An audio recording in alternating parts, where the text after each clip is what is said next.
Hadirin yang terhormat, dalam keadaan darurat, perintah untuk meninggalkan gedung akan diumumkan di setiap ruangan.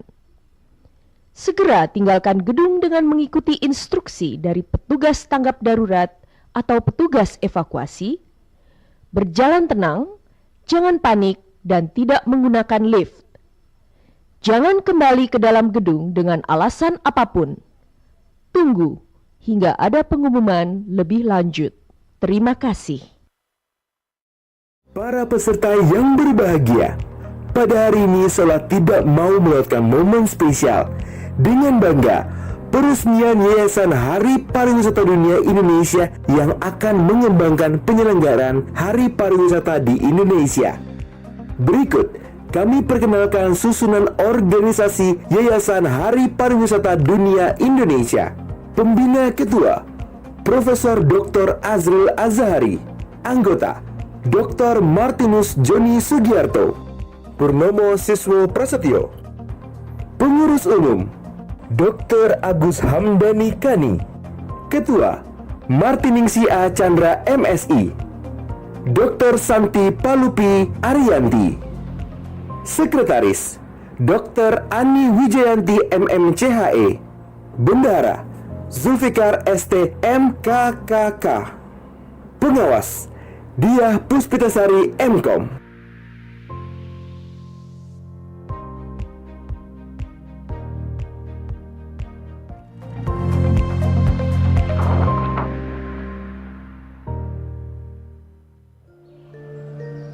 Indonesia, negeri para pencerita, tempat kisah keagungan budaya hidup dan bernafas dalam mahakarya. Kami percaya setiap warisan budaya punya kisah untuk diceritakan.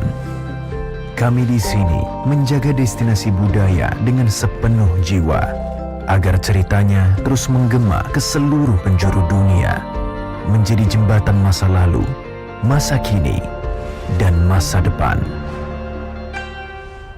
Kami adalah In-Journey Destination Management. Misi kami untuk membawa warisan budaya Indonesia berkelas dunia dengan pengalaman yang berkesan dan tak terlupakan. Bersama kami, setiap situs dan destinasi dirancang secara menyeluruh.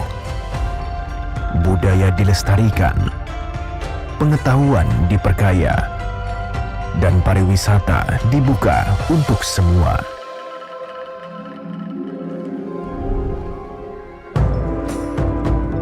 Lebih dari sekedar destinasi wisata, kami membangun ekosistem yang bermanfaat luas dengan memberdayakan masyarakat, meningkatkan kesejahteraan, dan mengangkat Indonesia di panggung dunia. Kami percaya insan bertalenta adalah harta yang bermakna. In-Journey Destination Management adalah rumah untuk mereka. Individu penuh semangat yang menjaga dan melestarikan kekayaan budaya.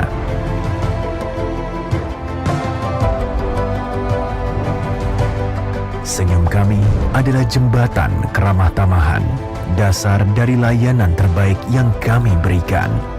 Dedikasi kami terpancar dalam setiap langkah kecil yang kami ambil.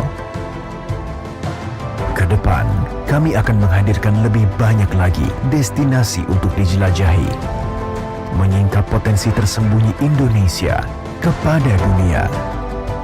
Bersama-sama, kita jaga warisan budaya Indonesia untuk menjadi inspirasi bagi dunia.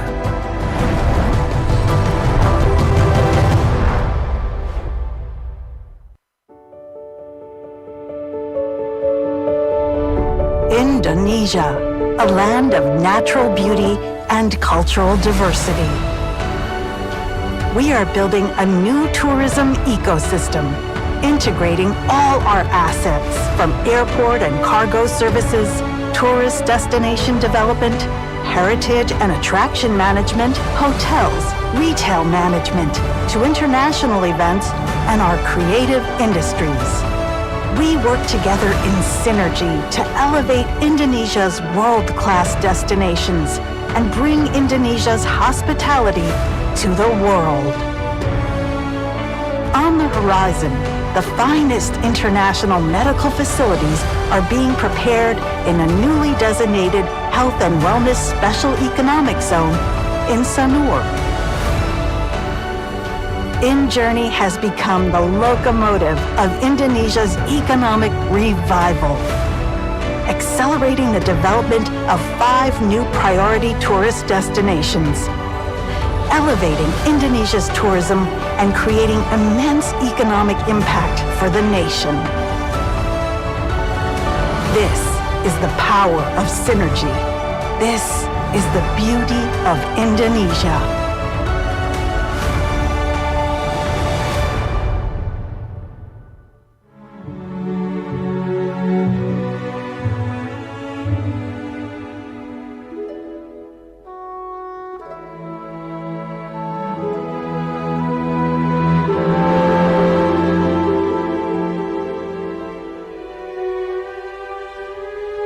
Tanah airku tidak kulupakan.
very rapid development of science, supported by technological advances, creates space for new innovations in higher education.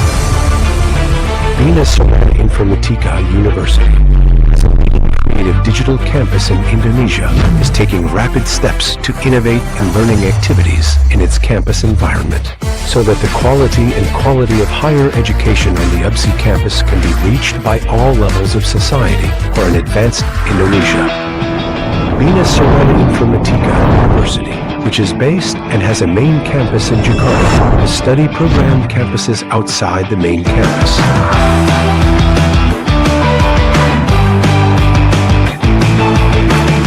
Being a leading university in the field of creative economics and digital, UBSI has 5 faculties with the following study programs: Faculty of Engineering and Informatics, Faculty of Economics and Business, Faculty of Communication and Language, Faculty of Law, Faculty of Health Sciences. Seriousness in managing higher education through quality assurance, qualified lecturers, research innovation, and student creativity. BSI Informatika University received superior accreditation.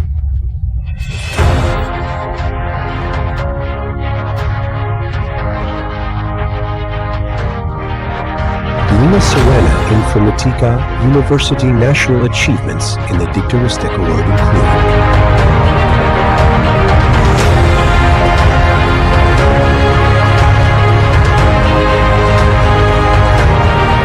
the lecture process is carried out in a comfortable classroom with an access point which functions for taking attendance and viewing lecture material online by students and lecturers.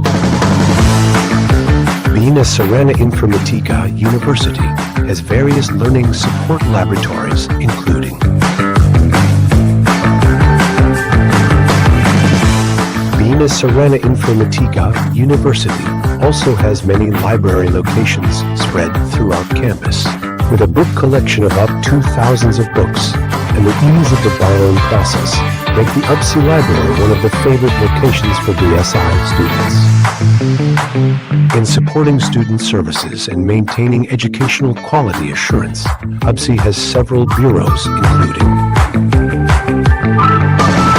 one of UBSI's facilities is that it has several hall and auditorium facilities in various locations with a capacity of up to 300 people. The BSI Convention Center can accommodate 5,000 people and has 5 halls in it. In supporting tourism and hospitality practices, UBSI has Wisma BSI located in Jakarta and Yogyakarta, with a total of 90 rooms in Jakarta and 8 rooms in Jogja. Wisma BSI also has several labs such as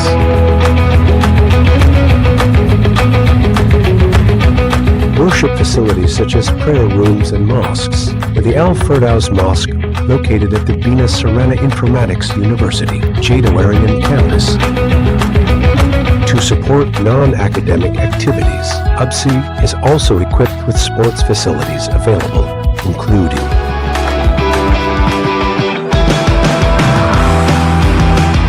with information technology support, the hybrid lecture process can run well through the Mydesti learning management system. Not only that, the reliability of resources and information technology support that UBSI provides the My UBSI student application, My UBSI parent application, and My UBSI alumni application. Achieve your brilliant future success at BSI Informatics University. Register via the website pmubsi.id or via the PM UBSI application. Kuliah, BSI Aja.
Good morning, distinguished guests, respected speakers, esteemed delegates, and participants.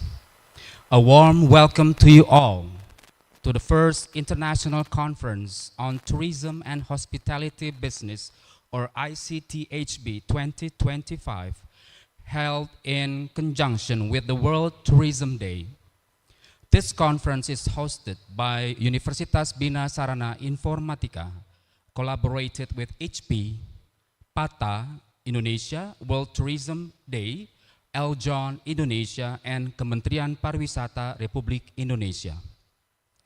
This event is also supported by President University, Universitas Pelita Harapan, Institute Pariwisata and Business International, Matana University, Politeknik Pariwisata Lombok, Politeknik Bintan Cakrawala, Marvelous Tours ID, Astrindo Travel Services Indonesia, Podomoro University, Hildikti Pari, James Cook University, Trisakti Institute of Tourism, Management and Science University Malaysia, UCSI University Malaysia, Taylor's University Malaysia, University Kuala Lumpur Malaysia, and Stie Pariwisata API. This event is sponsored by InJourney Destination, InJourney Airports, InJourney Indonesia Aviation and Tourism, InJourney Tourism Development Corporation, Acaraki The Art of Jamu. The ICTHB is an international conference with the theme Sustainable Tourism for AI, Empowering Women, Disabilities, and Inclusive Growth.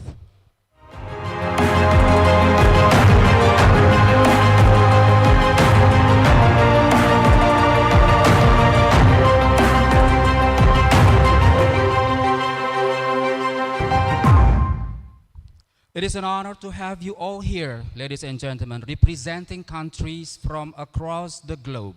I am truly delighted to gather in this forum of knowledge exchange, collaboration, and innovation.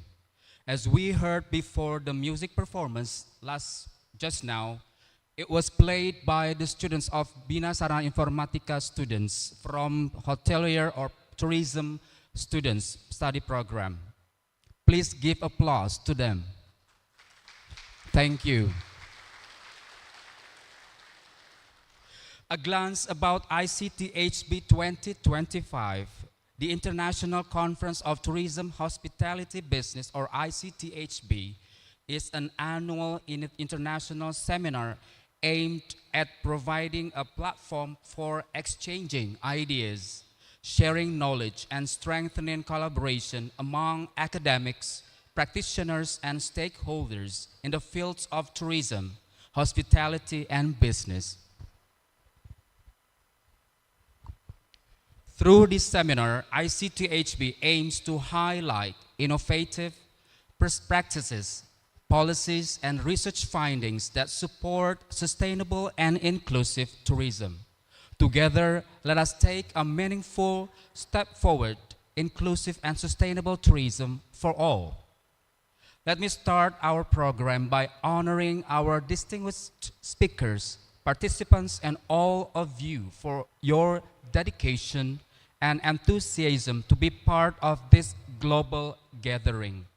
The respectable Bina Sarana Informatika Foundation, the respectable Rector Universitas Bina Sarana Informatika, Professor Dr. Insinyur Muhammad Wahyudi MCom MM MPD, IPU Asian Engineer, the respectable Vice Rector 1, Academic Affairs, Universitas Bina Sarana Informatika, Ibu Dr. Diah Puspitasari MCom, the respectable Vice Rector 2, Non-Academic Affairs, Universitas Bina Sarana Informatika, Bapak Adi Supriyatna MCom, the Honorable Head of WTDI and Executive Director PATA Indonesia Chapter, Mr. Dr. Agus Hamdani Kani, MA, MSc, the Honorable Staff of WTDI and General Secretariat of PATA Indonesia Chapter, Ibu Murtiningsih A. Chandra, the Honorable Staff of WTDI, Mr. Zulfikar, the Honorable Assistant Deputy for Destination and Infrastructure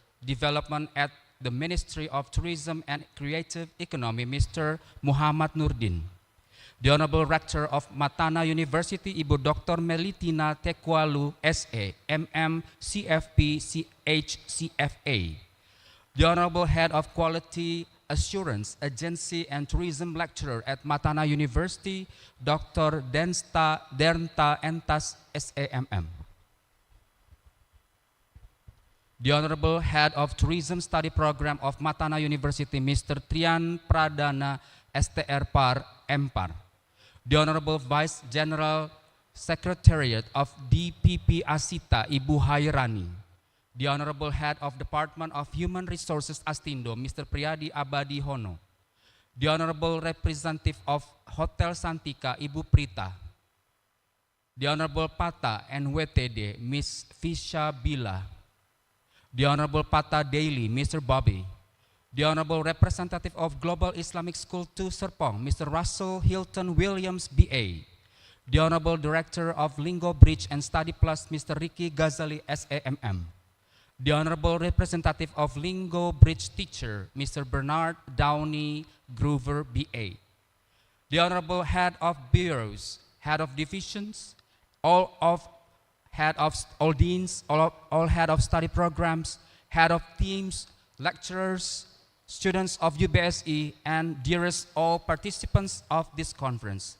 I'm Agus Priyadi and I will be your host today event. I'm here to guide you through an exciting and insightful series of discussions, presentation, and exchanges. Before we start the agenda today, let us take a look at the opening dance performed by the students of Universitas Bina Sarana Informatika called Kinang Kilaras Dance from Betawi. Please give applause for them. Thank you.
Okay, ladies and gentlemen, once again, please give applause to the dancers. That was Kinang Kilaras dance from Betawi. Thank you, ladies and gentlemen. And now we need your attention, please, to stand up for those attendees here and those who are online to take a firm and solemn position because we are about to sing the Indonesia Raya, our national anthem. Please, ladies and gentlemen, would you please to stand up?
Ladies and gentlemen, please be seated. Thank you.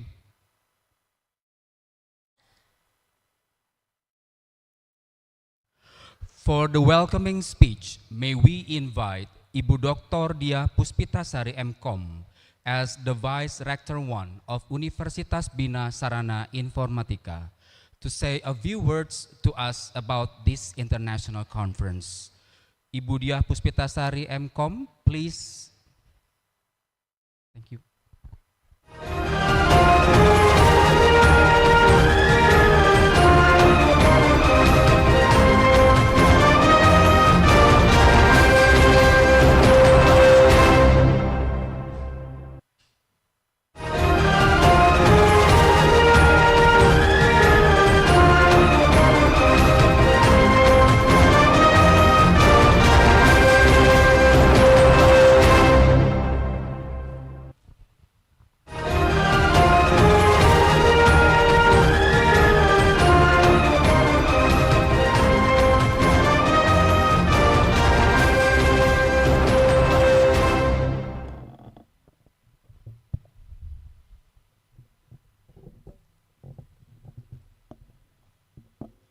Assalamualaikum warahmatullahi wabarakatuh. Selamat pagi. Manis-manis buah ceri. Cerinya bersemi di UBSI. Terima kasih telah hadir di sini, karena hadirmu membuat hariku berseri.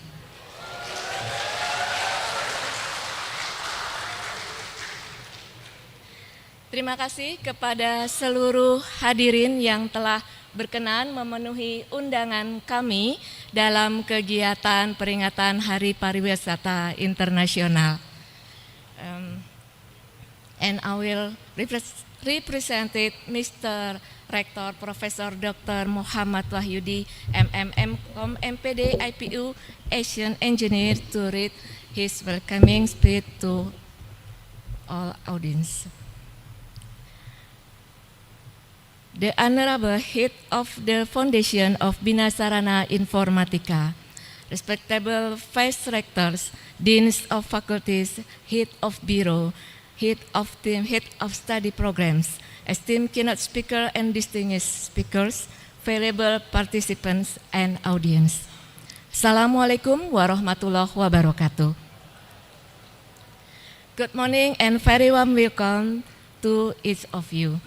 It is my great pleasure to welcome you all to the first International Conference on Tourism and Hospitality Business 2025, held in conjunction with World Tourism Day. This conference is held by Universitas Bina Sarana Informatika at BSI Square, Bekasi, in a hybrid format, connecting participants both offline and online. We are delighted to announce that this conference has successfully gathered 450 participants from various institutions and backgrounds. This year, we received 116 abstract submissions, 6 full paper submissions, and 30 accepted papers. This number reflects the enthusiasm and strong interest in the tourism and hospitality research.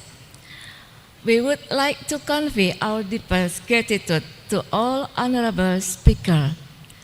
The Executive Director PATA Indonesia, Mr. Dr. Agus Hamdani Chani, MA, MSc, staff of WTDI and General Secretariat of PATA Indonesia Chapter, Ibu Murtiningsih A. Chandra, the founder of WTDI Indonesia organization, Mr.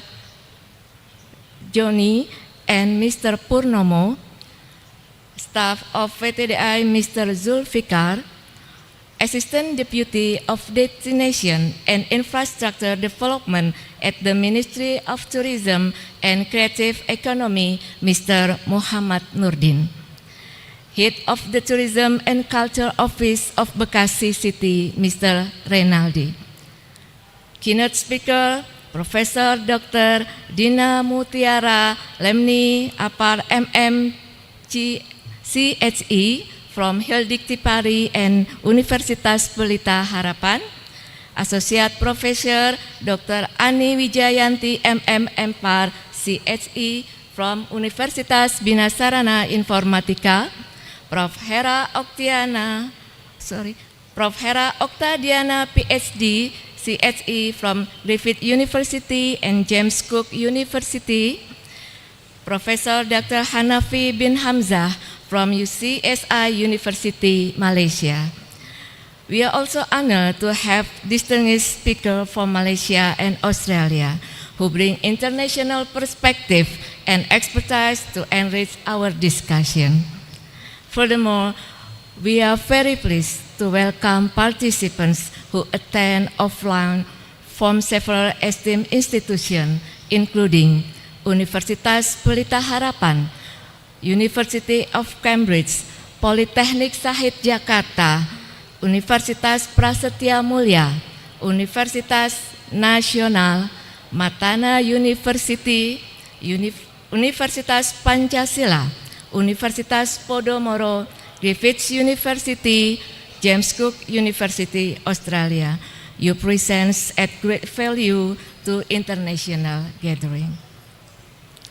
With the main theme Sustainable Tourism for All, Empowering Women, Disabilities and Inclusive Growth, this conference highlights important issues such as community-based tourism, gastronomy, smart tourism, tourism resilience, and inclusivity.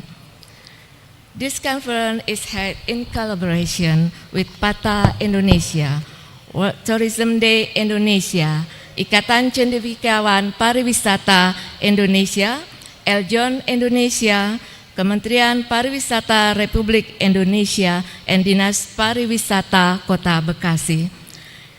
It is also supported by Universitas Pelita Harapan, Institut Pariwisata and Business Internasional, Matana University, President's University, IPB Internasional, Politeknik Pariwisata Lombok, Politeknik Bintang Cakrawala, Marvelous Tour and Astrido Travel Services.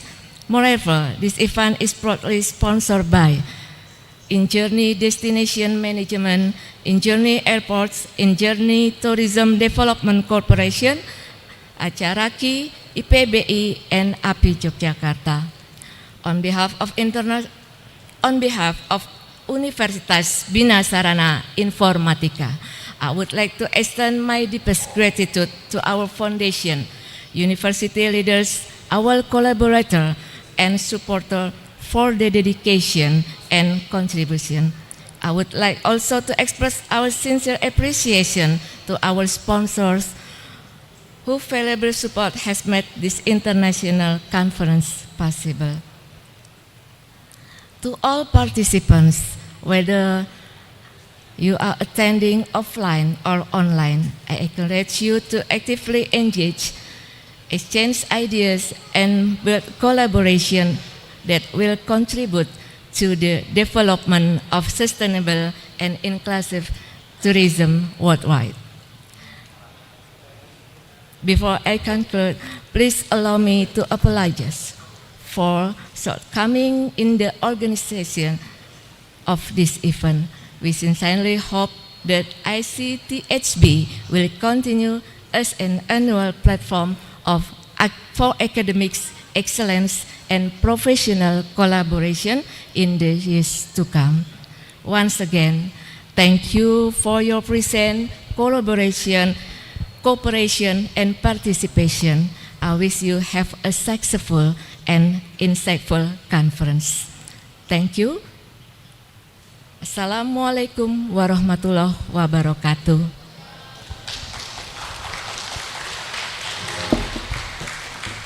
Terima kasih kepada seluruh panitia yang telah berkolaborasi sehingga acara ini dapat berjalan dengan baik dan pada waktu yang telah ditetapkan. Cerah mentari di pagi hari, iringi wanginya mekar melati. Selamat datang para bintang pertiwi, mari berkolaborasi, jayakan NKRI. Cakep.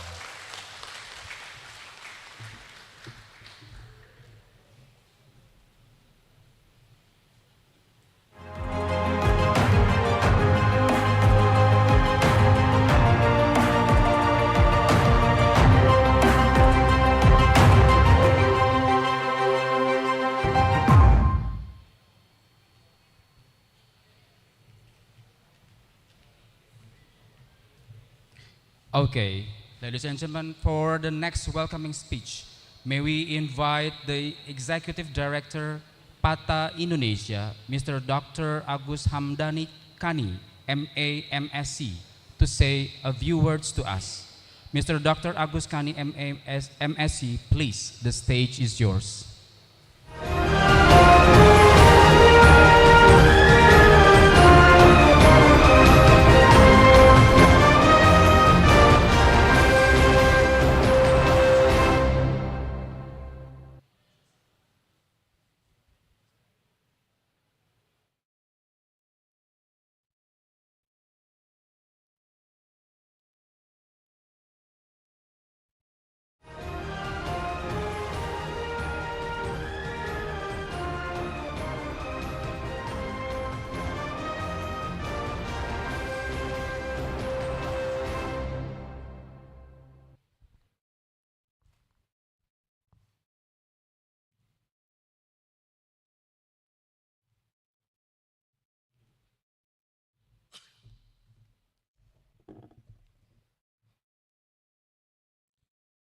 Selamat pagi.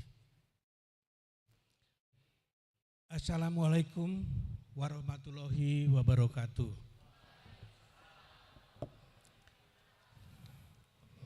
Om Swastiastu, Namo Buddhaya, Salam Kebajikan, Shalom, and greeting to all of you, especially my lovely students.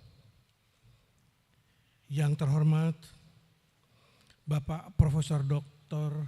Insinyur Muhammad Wahyudi, MKom, MM, MPD, IPU, Asian Engineer.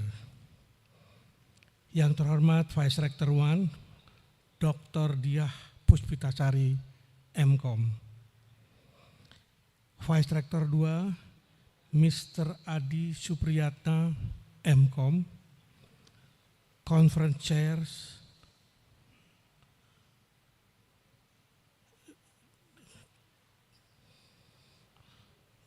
Ibu Diah Mustika Wardani, Espar, MCom. My respected colleagues and friends, Dr. Ani Wijayanti, MM, MPAR,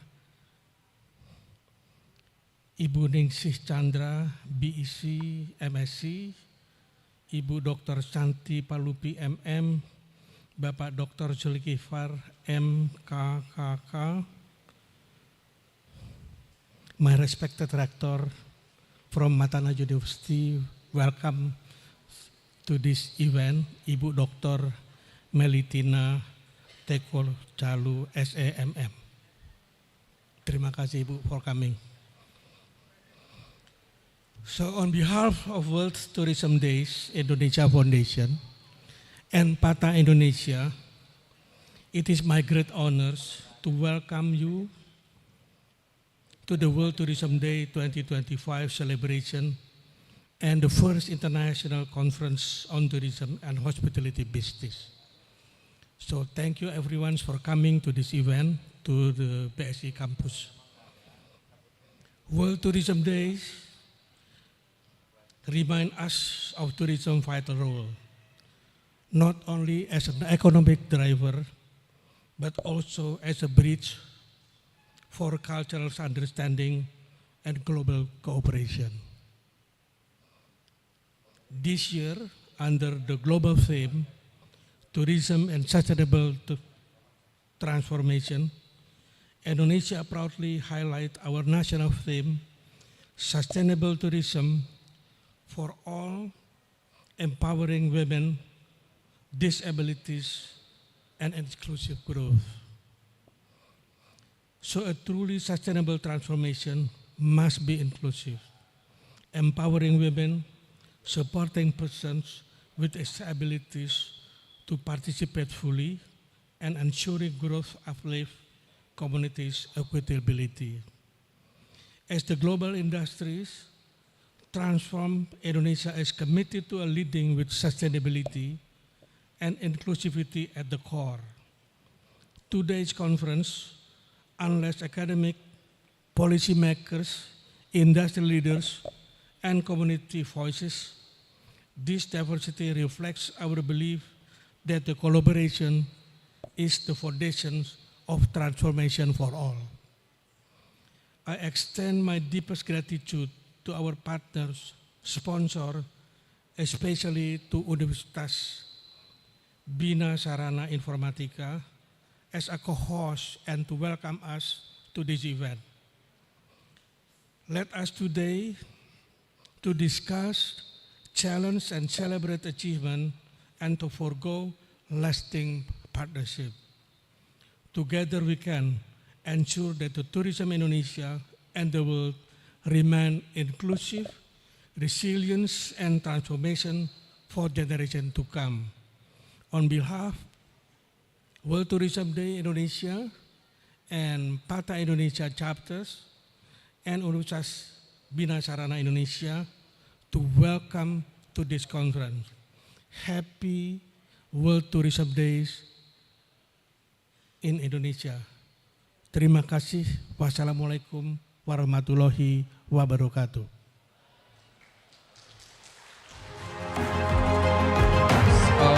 So sorry, Mr. Agus Hamdani Kanim, would you please stay there, sir?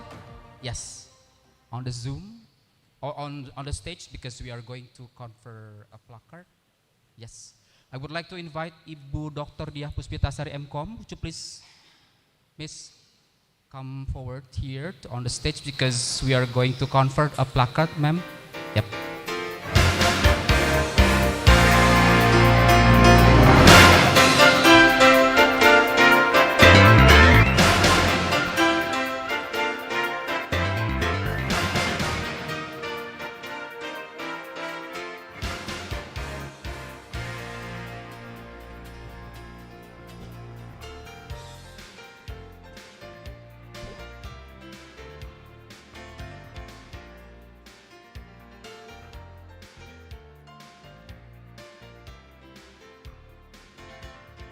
Alright, ladies and gentlemen, please give applause to the scene here.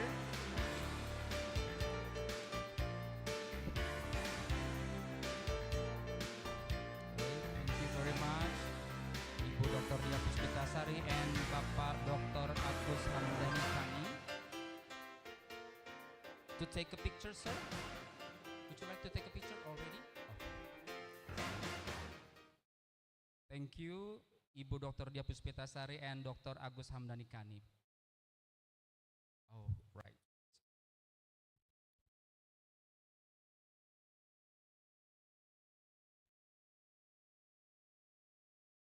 For the opening remarks, may we invite the Ministry of Tourism and Creative Economy, represented by Mr. Muhammad Nurdin, the Assistant Deputy for Destination and Infrastructure Development at the Ministry of Tourism and Creative Economy, to say a few words to us. He's going to deliver the speech in virtual Zoom.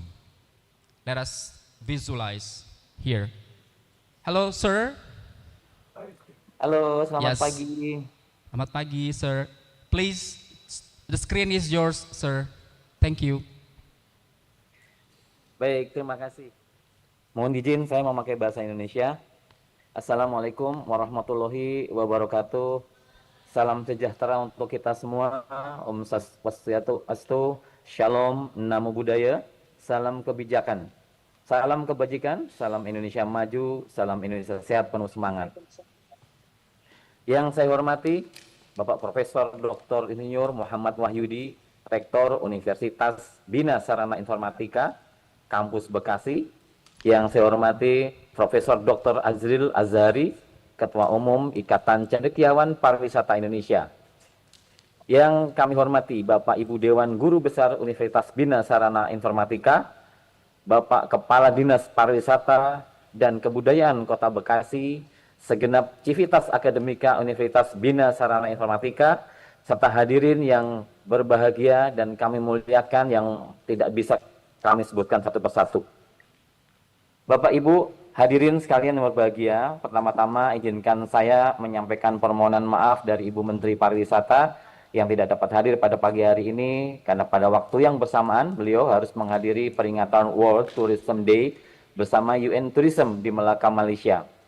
Beliau menitipkan salam hangat serta penghargaan kepada seluruh peserta acara ini dan menugaskan kami untuk menyampaikan arahan dari beliau.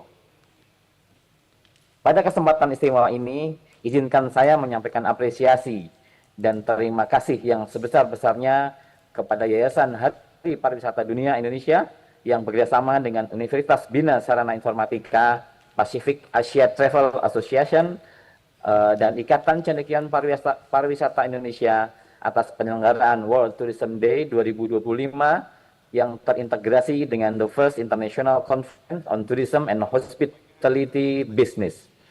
Hadirin yang berbahagia, Hari Pariwisata Dunia yang diperingati setiap tanggal 27 September tentunya adalah momentum global untuk menegaskan bahwa pariwisata bukan sekedar perjalanan, melainkan sarana penting untuk mewujudkan pembangunan yang berkelanjutan, inklusif, dan mensejahterakan masyarakat.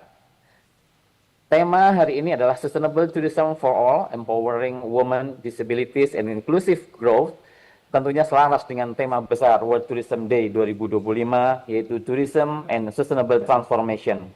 Tema ini menjadi pengingat bahwa pariwisata sejati adalah pariwisata yang mampu menghadirkan akses bagi semua kalangan, menjaga kelestarian lingkungan, mendorong pertumbuhan ekonomi yang adil serta inklusif. Hadirin sekalian yang kami hormati, sedikit informasi dari kami, capaian kinerja pariwisata, kita menunjukkan tren positif. Tahun 2024, kunjungan wisatawan mencapai 13,89 juta dengan devisa pariwisata mencapai 16,71 miliar US dollar. Dan tenaga kerja sektor pariwisata meningkat menjadi 25 juta orang.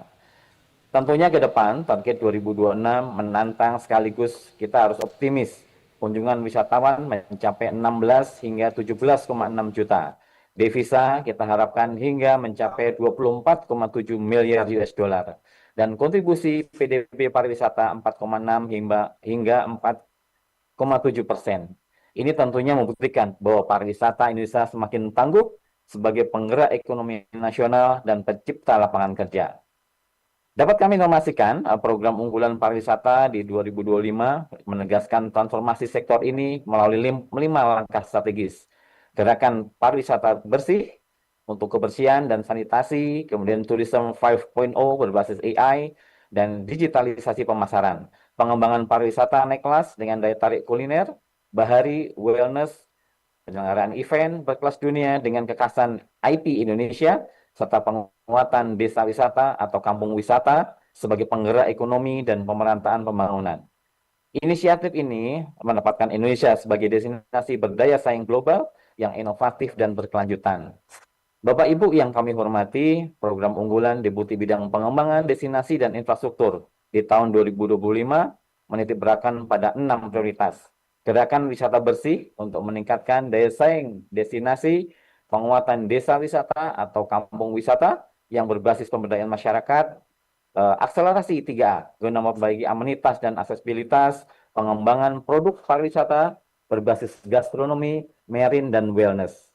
Serta kita ada perancangan dan tata kelola destinasi dengan standar high quality dan sustainable tourism, serta pengembangan kawasan otorita pariwisata sebagai daya tarik baru. Seluruh langkah ini tentunya dirancang untuk menghadirkan destinasi Indonesia yang berkelas, inklusif, dan berkelanjutan.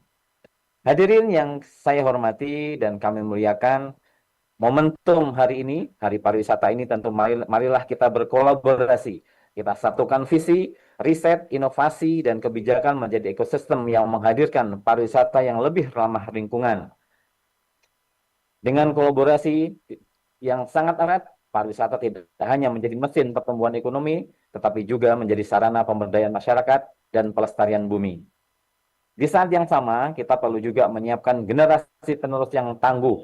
Lulusan program studi pariwisata dan perhotelan adalah garda terdepan yang akan menghidupkan standar pelayanan kelas dunia, mendorong kreativitas destinasi, dan memimpin transformasi digital. Mari kita dukung mereka agar memiliki kompetensi global, semangat inovasi, dan kepedulian terhadap keberlanjutan, sehingga Indonesia semakin diakui sebagai destinasi unggulan yang membanggakan. Akhir kata, saya ingin menegaskan kembali, mohon maaf, ada gangguan telepon. Akhir kata, saya ingin menegaskan kembali komitmen pemerintah Indonesia untuk mendukung penuh pemberdayaan perempuan, penyandang disabilitas, serta pembangunan pariwisata yang inklusif dan berkelanjutan. Semoga acara ini menjadi tonggak penting dalam perjalanan pariwisata Indonesia dan dunia menuju masa depan yang lebih baik. Kami tutup dengan wassalamualaikum warahmatullahi wabarakatuh. Shalom, Om Santi Santi, Om Namo Buddhaya, salam kebajikan. Selamat pagi dan salam sehat untuk semuanya. Terima kasih. Thank you, sir. Would you like to stay there for a moment because we are going to invite Ibu Warek, Ibu Wakil Rektor. Would you please just come forward, Ibu, to take a picture and to give the placard. Yes, of course. For the, yes. We are going to unite you are here and Mr. Muhammad Nurdin. Please, Ibu. Yes.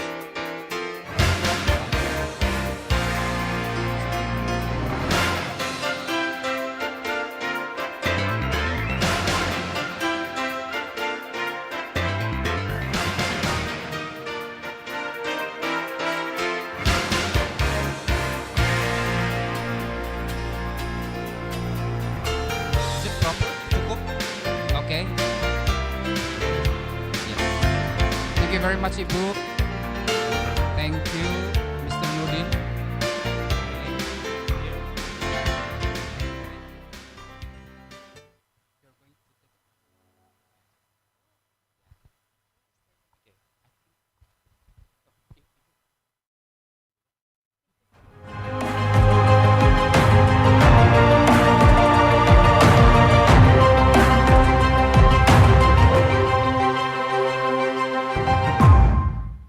All right, ladies and gentlemen, it's time for us to take the documentation session all together. I'm going to call one by one of you. Wait just a moment. Okay, the first one. Yes, Ibu Vice Rector. Sorry.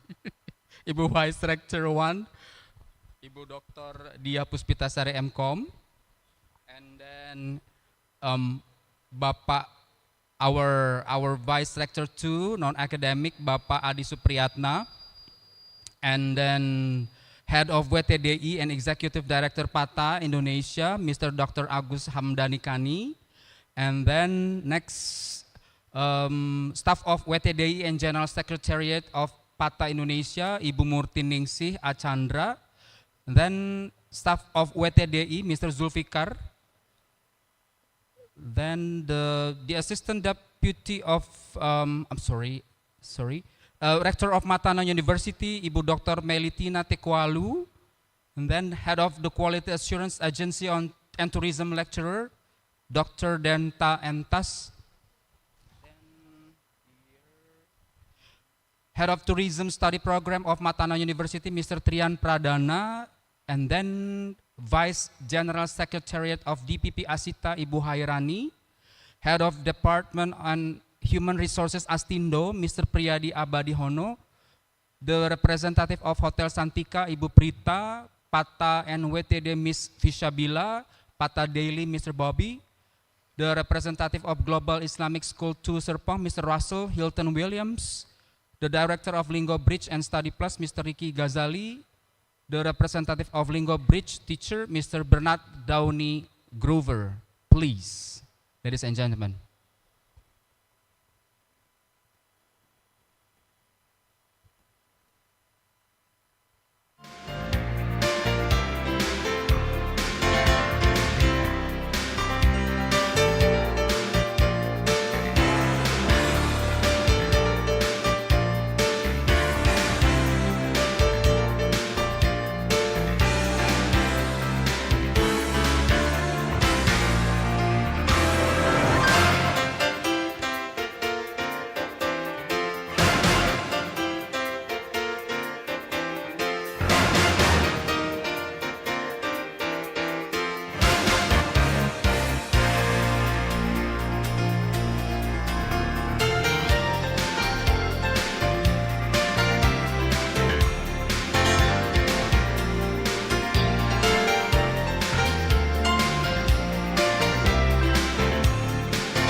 Ibu Dede dan Pak Anton, could you please join with us from ComDG, please? Thank you. Ibu Dede dan Mr. Anton, please, from ComDG. Thank you.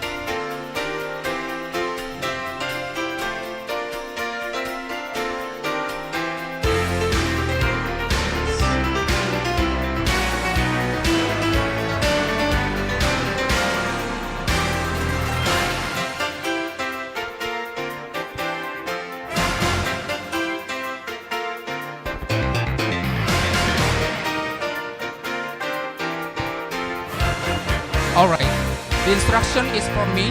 The instruction is from me, okay? I would like to count down. 3, 2, 1. This is the formal first, the formal session, the formal, okay, the formal style first, all right? 3, 2, 1, I see, okay? And then we are going to the freestyle, the freestyle. All right, 3, 2, 1. Give your best smile, ladies and gentlemen. Thank you very much. And then now we are going to take a picture with the participants, and you are going to take turn. Yes, take turn. Madap ke, yes, Ibu. Madap ke depan, because we are going to take a picture with the participants. Here. Oh, ladies and gentlemen, please, yeah. So sorry, I think it's not enough, ya. Kurang cukup di bawah. Yes, please. Sir, yes. Mr. Bernard. Di bawah. Ya. Yes. Alright.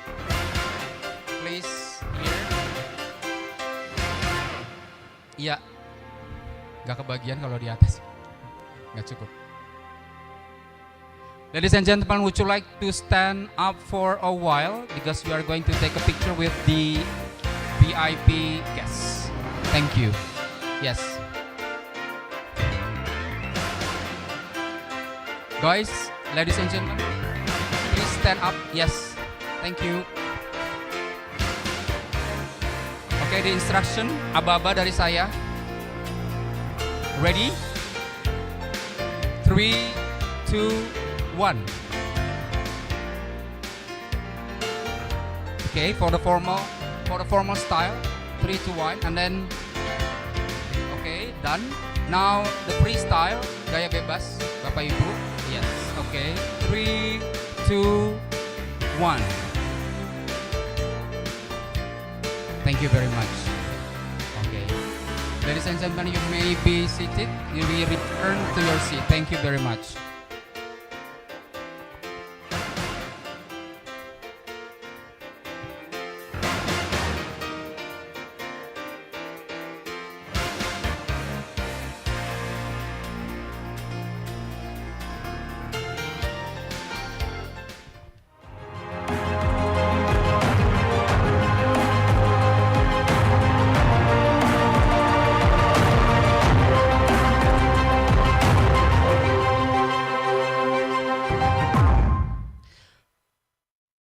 All right, ladies and gentlemen, thank you very much. And now we are going to take a look at the Arumba performance. Ladies and gentlemen, we are here. There is a Kolintang and Angklung, okay, Arumba performance. They are students of UBSI from pharmacy, and they are going to play 2 songs. Please give applause for the students. Thank you, ladies and gentlemen.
the students of nursing study program. Once again, ladies and gentlemen, please give applause.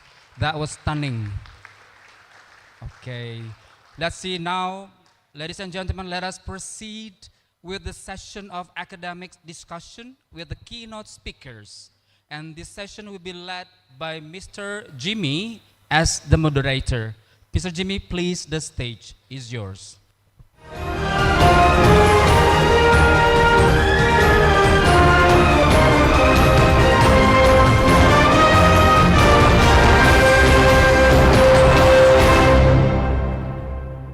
All right.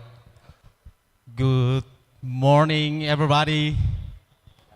All right, nice to hear that. How are you today? Good. Well, so why the voice so small? Come on, this is Monday. I like Monday. How are you today? Good, great. All right, nice to meet you. Welcome to our event. Welcome to the first international conference on tourism and hospitality business at UBSI Kaliabang. Give applause to UBSI, everybody. Okay. All right. Well, thank you to Mr. Agus for having led the first session, and let me take over for another session for the presentation. Yeah, ladies and gentlemen, I'm Jimmy. I will act as the moderator. I will guide this presentation, this session for 2 sessions. And before that, I will introduce to all of you who's gonna be stand here, come over me, and talking about the tourism and the hospitality. All right.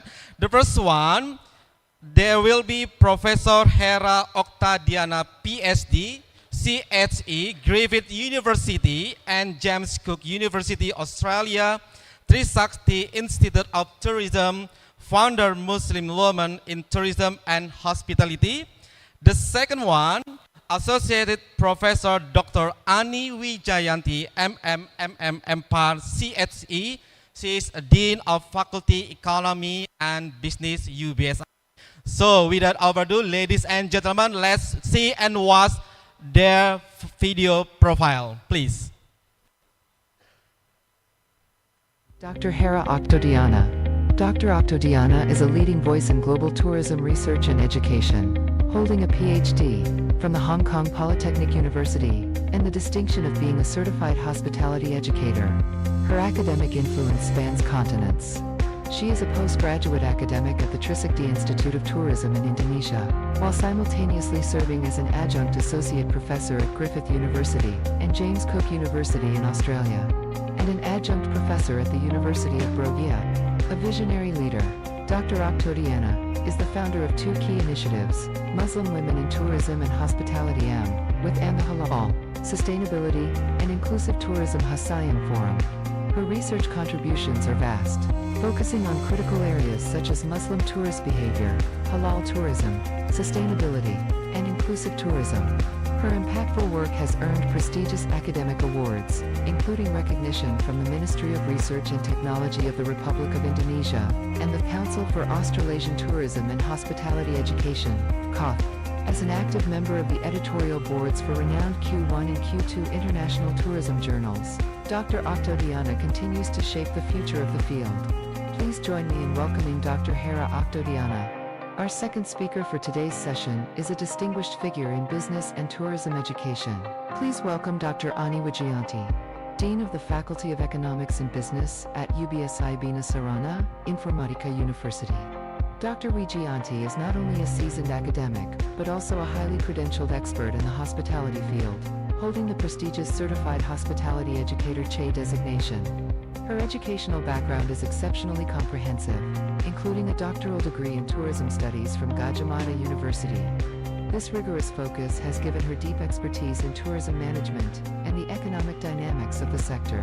With a career that spans both industry experience including work at Grand Ina Hotel and Pattayas El Camindu, and her extensive tenure as a lecturer, Dr. Wijayanti brings a critical blend of practical and academic knowledge. Please join me in offering a warm welcome to Dr. Ani Wijayanti. Please welcome our speaker, Dr. Hera Oktadiana and Dr. Ani Wijayanti. Okay, ladies and gentlemen, please welcome to Professor Hera Octadiana and Miss Ani Wijayanti to the stage.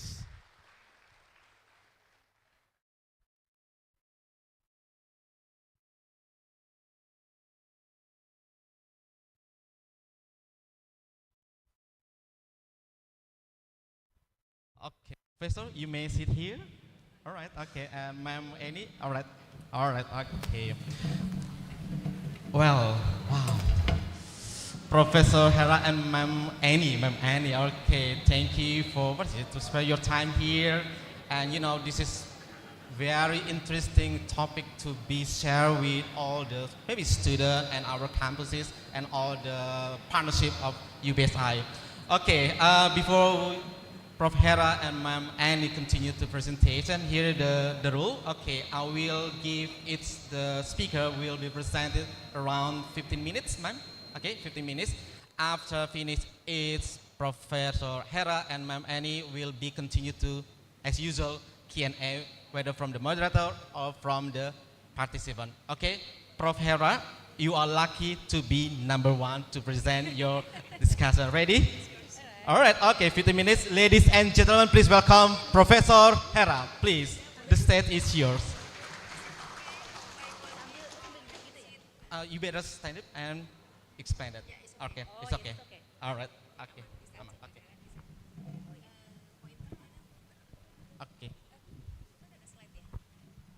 Okay. You may say next for the operator, Professor. Okay. All right. Okay. Yes. Okay. All right. Already. Okay. Good morning, everyone. Selamat pagi. It's been a great pleasure for me to be here with you. And thank you also, Ibu Ani, for inviting me to this great conference. And it's been a pleasure here to be on the floor and to meet you all. So without further ado, I would like to present my, actually this is part of my research as well. So I'm talking about the halal tourism and Muslim tourist sustainable behavior. This is based on the research that I've been doing with one of my colleagues from Brawijaya University. And this is actually has been published in the Q1 Scopus Journal in July. Okay, yeah, next. Okay, when we talk about sustainability, maybe we always think about environmental protection. Actually, sustainability goes beyond environmental protection. It's also about maintaining the well-being of the people.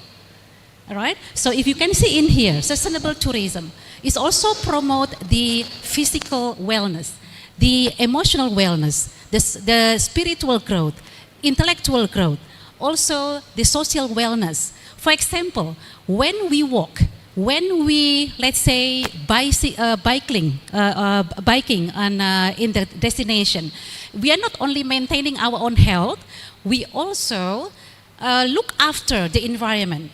We reduce the carbon emission. This is an example. And then when we go to the destination, we meet the local people, we interact with the local people. So it means we develop the understanding, we learn about the new culture, it expands our knowledge. So it goes beyond only the protecting the environment. Okay, next. Next slide, yeah. It's also to enhance the mindful travel. So because when we do the mindful travel, we look around, we do the slow travel, we want to make sure that what we do is not harming the people, do not harm anything. So we appreciate, we care about, about the people, we care about the nature, we try to protect and do the good things. It's also to create the job, the fair job, and also distributed the income fairly to the local community, and also to encourage the eco-friendly practices. Okay, next. Okay, so this is the model of sustainability, where sustainability and wellness meets. So if halal tourism is a model of value-driven sustainability. Oh, thank you.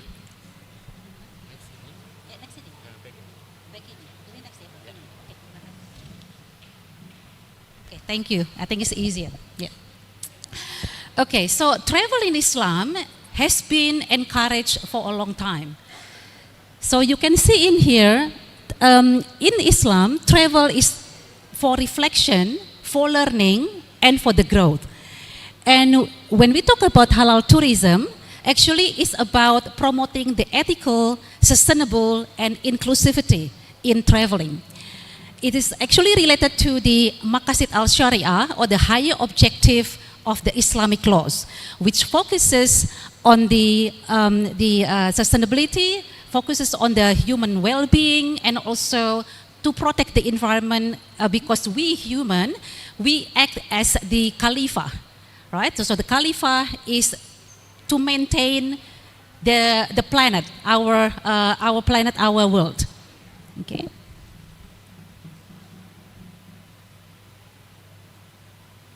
Okay. Yeah. So Al-Maqasid al-Sharia, there are 5 dimensions. Maybe some of you already knows about the Maqasid al-Sharia. So there is a protection of faith, or al-Din, which focuses on the religious safeguarding. And then the protection of life, or al-Nafas, to preserve the life and also promoting the well-being of the people. And then protection of the intellect, or al-Akal, which is about promoting the knowledge. And then also the protection of lineage of family, which is the al-Nasl, to preserve the family structure and the moral value. And then protection of wealth, or al-Amal, which relates to the how to use the resources responsibly. Yeah. Okay, so if you can see in here, how the Maqasid al-Sharia relates to the wellness and sustainability. So you can see the al-Din, for example. It relates to the spiritual wellness. Maybe you know that there are 8 dimensions of wellness. Maybe some of you say this is 6, but there are 8 dimensions of wellness. One of them is like the spiritual wellness, which is related to the faith, or the protection of religion, and protection of life, or al-Nafas, which relate to the physical wellness, emotional wellness, and environmental protection, environmental wellness, and protection of intellect, which link to the intellectual wellness. And then the protection of lineage, or al-Nasl, actually relates to the social wellness, while occupational wellness and also financial wellness linkage to the protection of wealth, or al-Amal. Okay. Okay, so this is the case. This is the study that I did. This is about sustainable travel practices of Indonesian Muslim tourists. How the Muslim actually, how the faith actually influence the Muslim tourists to do sustainable travel. So why we choose Indonesia as the case study? Because Indonesia is one of the largest Muslim population in the world, and before, I mean, like in the previous year, it was also the top Muslim tourist destination. Even though this year the rank dropped to number 5, right? But actually, it's still one of the top Muslim-friendly destination in the world. Okay. So if you look at here, ini kalau this one, oh yeah, pointer ya, okay. So this is the research framework. So you can see in here the tourism sustainability, and this is the Muslim tourist sustainable travel behavior, actually influenced by 2 things. Influenced by their Islamic teaching of the Maqasid al-Sharia, and also the tourism sustainability.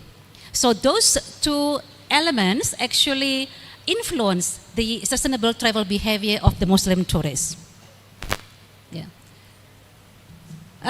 This study, actually a combination of survey questionnaire and also the autoethnography. So autoethnography, maybe you've heard about autoethnography. It is based on the emic perspective, or on the perspective of the researchers. And then it's also combined with the questionnaire. And you can see in here, they ask the male and female, oh sorry, where is it? Loh, kok mati, Bu? Sorry, yeah, okay. Yeah, so you can see in here, the number of male and female actually is pretty much balanced, right? And then most of them, they are in the holding a degree, right? and you can see in here also the domestic travel experience and the occupation of the respondent. Okay. All right, so if we have a look in here, the presentation of religion or Aldin, right, it based on the Islamic ethical values. It's about community caring. It's also about goodness, about how we do care about the environment.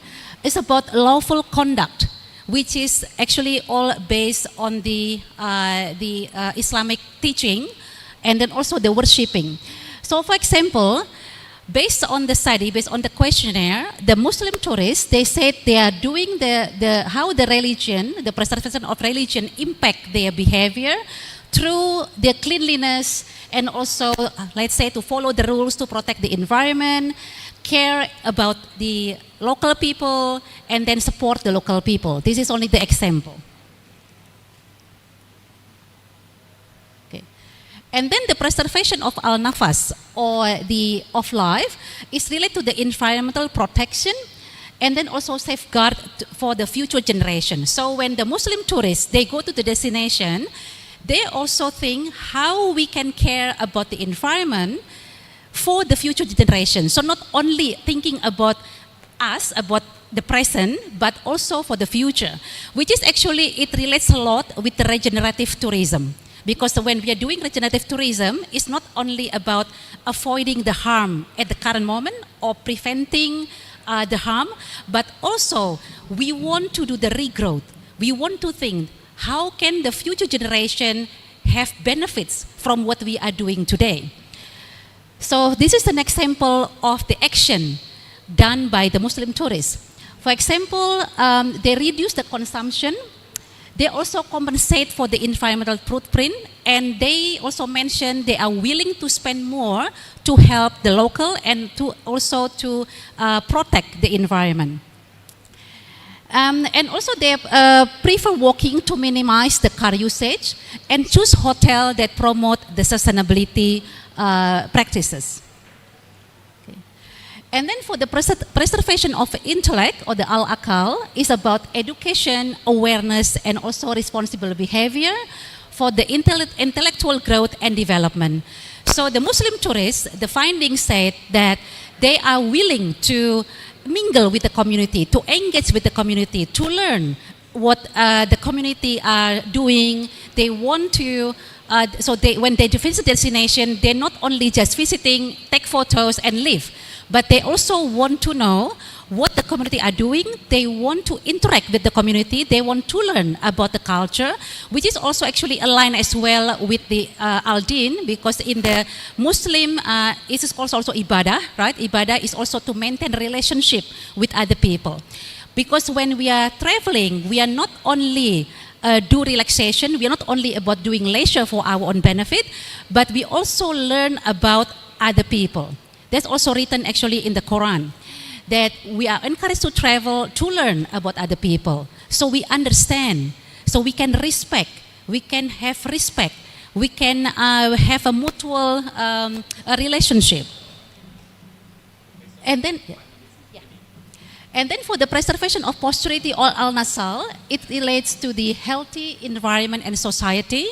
So some of the example, let's say they are willing to invest in the local project or spend money for the local community. They want to buy the products that the community are doing, or respect the local culture, and even they are willing to devote time and energy to help the local community. Yeah. This is also relates to al-amal, because in Islam we have zakat. So zakat can be obligatory, which is wajib, compulsory, or can be like sadaqah, which is non-obligatory. So in here, for example, the Muslim tourists, based on the finding, they said they are willing to spend their money as the zakat and also the sadaqah to promote the well-being of the local community. And also the destination, the businesses at the destination, they can also use the zakat as to develop the community services. Okay, so if you can see in here, how the Maqasid al-Syariah and sustainability actually compatible. So it is aligned with the universal ethical value, because Maqasid al-Syariah promotes human well-being and welfare, and it's also written in the several verses in the Quran. Allah said, Ya Hayyuan Nas, which means to protect the earth, to protect the environment, to maintain relationship with other people, doing responsible behavior, and also to maintain sustainability, regenerative, inclusivity is all of the duty of human being. So all the mankind. So it's not only for the Muslims, but also for the all human being on the earth. And you can see in here, we can support the community. Oh, sorry. Support community to the zakat. And also, as mentioned before, it relates to the regenerative tourism, because we are not talking only about today, but also about the future generation. And then it's also applicable to all people, all faith, and all beliefs. Okay. Now, what can the businesses and the industry can do? So, for example, like Destination, the MO, they can develop the faith-based ecotourism initiative, which is applicable to all people, not only for the Muslim. They can also create the responsible travel guideline. And then for the marketing, it is very interesting finding, because apparently the shared value between for the sustainability and regenerative, the shared value shared by the Muslims are the same. So there is no differences between gender or between education level, occupation, there is no differences. So the Muslims share the same value when it comes to sustainability. And then, so in here, for example, the marketer can develop a promotion related to, for example, how to highlight the charity or the sadaqah to help the local people. And also, we can have the collaboration with the religious leader to develop, let's say, maybe a program to promote the sustainability and also regenerative. And then also for the education institution, maybe they should be like a curriculum developed to sustain or to promote the sustainability. And then for those destinations who wants to attract the Muslim tourists, they can put it in the curriculum how we can attract the Muslim tourists, because at the moment, the Muslim, when they are traveling, then especially the young generation, they are not only traveling and take photos, but they want to do something for the community. They want to help the community to get benefits from the tourism. Okay. And then, of course, the important roles of the government, right, and the industry is very important. Industry, because the government is the one who create the rules, who create the regulations. So the government needs to take some action, how to develop the rules and policy that promote these practices. And also the industry, how can the industry promote these practices? Yeah, and if you want to read the full paper, actually this is an open access, so you can read it. This is published in the current issues in tourism. You can download it for free. You can have a look. The title is Faith in Action, Sustainable Travel Practices Among Indonesian Muslim Tourists. So if you Google it, it is for free. So you can read all the information, all the study, and you can also understand how autoethnography actually can combine with the survey questionnaire. Okay, now, what's next? I think we need to rethink about sustainable travel in tourism. Where are we going at the moment? What we are doing at the moment is already okay or not, right? I think we need to think, right? And then, is there anything that needs to be changed? If, there is something to be changed, what can be changed? And who will get benefit from these practices? Who will get benefit from the sustainable tourism? And who gain power? And who will lose from these practices and or this type of tourism? And then at the end, what is the next step? What we can do, right? You, me, and all of us. Thank you very much.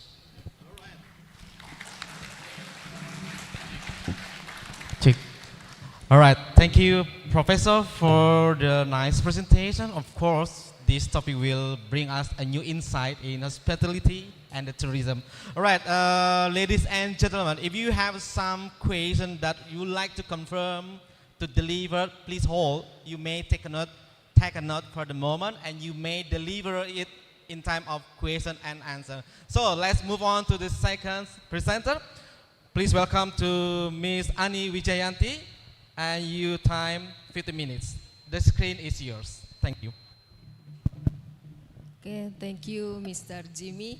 If you give me 15 minutes, yeah, I will less than 15 minute dance because I have no much material like Bu Hera. Yeah, I know Bu Hera well, and I know his material is really interested. I would like to share my presentation. This is my latest research founded by Ministry of Education and Science and Technology in this year. We got funded from ministry, thanks God, yeah. The titles about sustainable development, yeah, quite close with topic of Ibu Hera topics about sustainable development approach to women empowerment through CBT, management proper tourism concept in the archipelago. Okay, first of all, I would like to play a video. Is it okay? Bisa diputar to play a short video about our research activities. Is it also share about how the beautiful locus of our research in Sumba? Okay, let's check it out.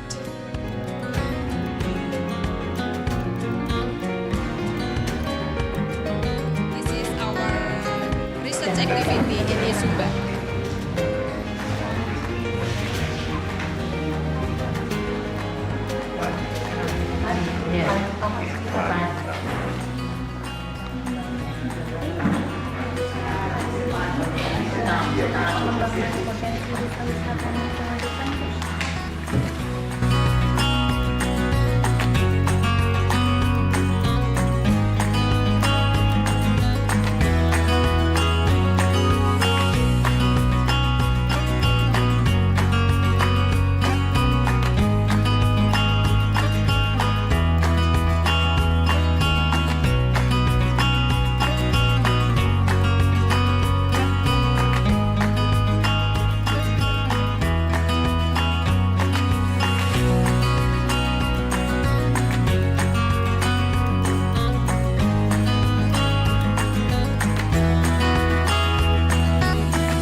Dan juga ciri khasnya masing-masing ada dan juga itu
back to the first slide. Yeah. Back to the first slide. Next. Yeah. As we can see, how beautiful Sumba. Yeah. Have you ever visited Sumba? Maybe one of participants here. Not yet? Okay. Yeah, next year hopefully you can visit Sumba. So beautiful, and then many tourism potential. And that's why me and our teams took Sumba is as a locus of research. There are many reasons. There are several reasons. Excuse me. There are several reasons. First, the potential as we seen in the video, and then the second, the tourist visit increase by year by year, and then the most important is why we have to do research over there, because the human research capacity is still relatively low, especially in women empowerment, and then perspective about the women position, and then stunting rates still high in Sumba. And then the good news is Sumba Regency already has a progress move from undeveloped to developing city, Regency in 2024. Okay, next, I can. Oh, next.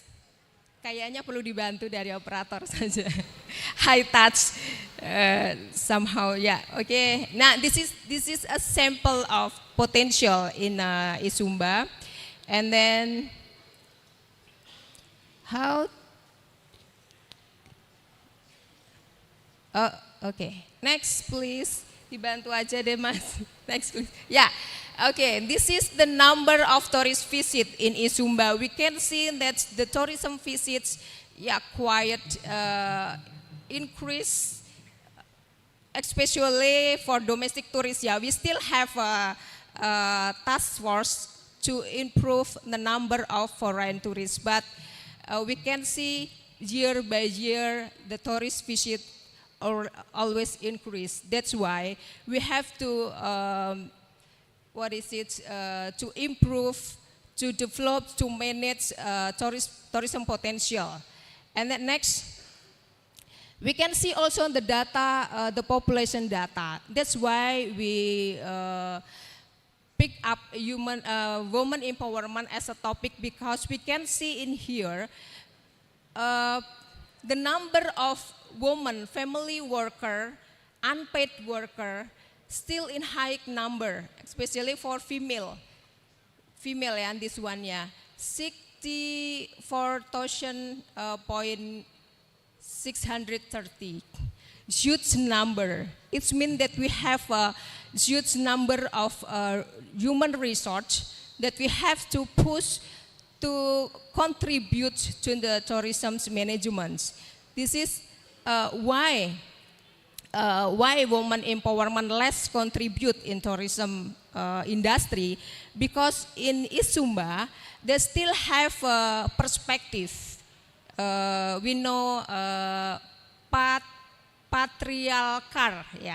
patriarchal statement about patriarchal norms, norma patriarchy. Yeah, we know that they still think that women left behind, just work at home, unproductive, something like that.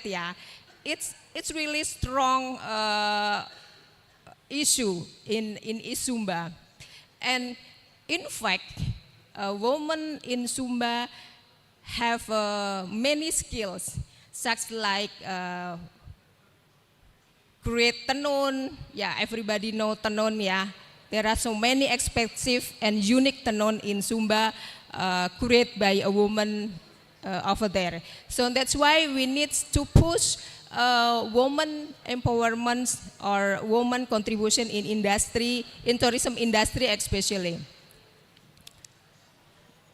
Okay, as we know, community-based tourism is driven by society, but in fact, many research over there still lack of competencies, especially in tourism. That's why this has become a big problem in developed community-based tourism, because in community-based tourism concept, there is no investor. Yeah, the one concept in investments that we can able to implement it is in a social, in a CSR, corporate social responsibility. Yeah, we can implement it to fund, to add capital for running a CBT business. That's why this has become a big problem. Besides lack of capacity of human resource, because if we see the data, mostly the background of the education domination in primary school, around 90 above percent. So it's become a big problem to run CBT business. And then, okay, next. Yeah, wait, back. Yeah. Beside the new predicate of ISUMBA, thanks God, ISUMBA already upgrade their status from underdeveloped to developed status. Dari status tertinggal sudah menjadi berkembang. It means they have to do many efforts to maintain that.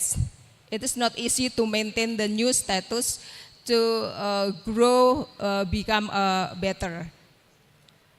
And then stunting is also still become a big problem, big issue in Sumba especially. There are a number that already target in global for stunting under 20%. And for in national targets under 40%. But if we can see in the data, still 14. It means that the target is not achieved yet. And if women empowerment in Sumba able to push, to contribute in industry, hopefully this is become one of solution to decrease the stunting rates. Hopefully, and this is one. Besides to growth economics in a household, also will be impact to decrease the stunting rates. That's why me and our teams conduct this research to give or offer any recommendation strategy to how women empowerment, how women able to contribute in tourism industry. And then our study approach is with methods, mixed methods, quantitative and descriptive also. Our locus, we pick 8 locus. In Isumba, there are 14 CBT, but we in this year we pick 8 CBT. But we have a plan at the next year, at the second years, we will conduct to all CBT in Isumba to offer or to to create such a model of women empowerment. This is a multi-year research. 4 minutes? Oh, okay. Yeah.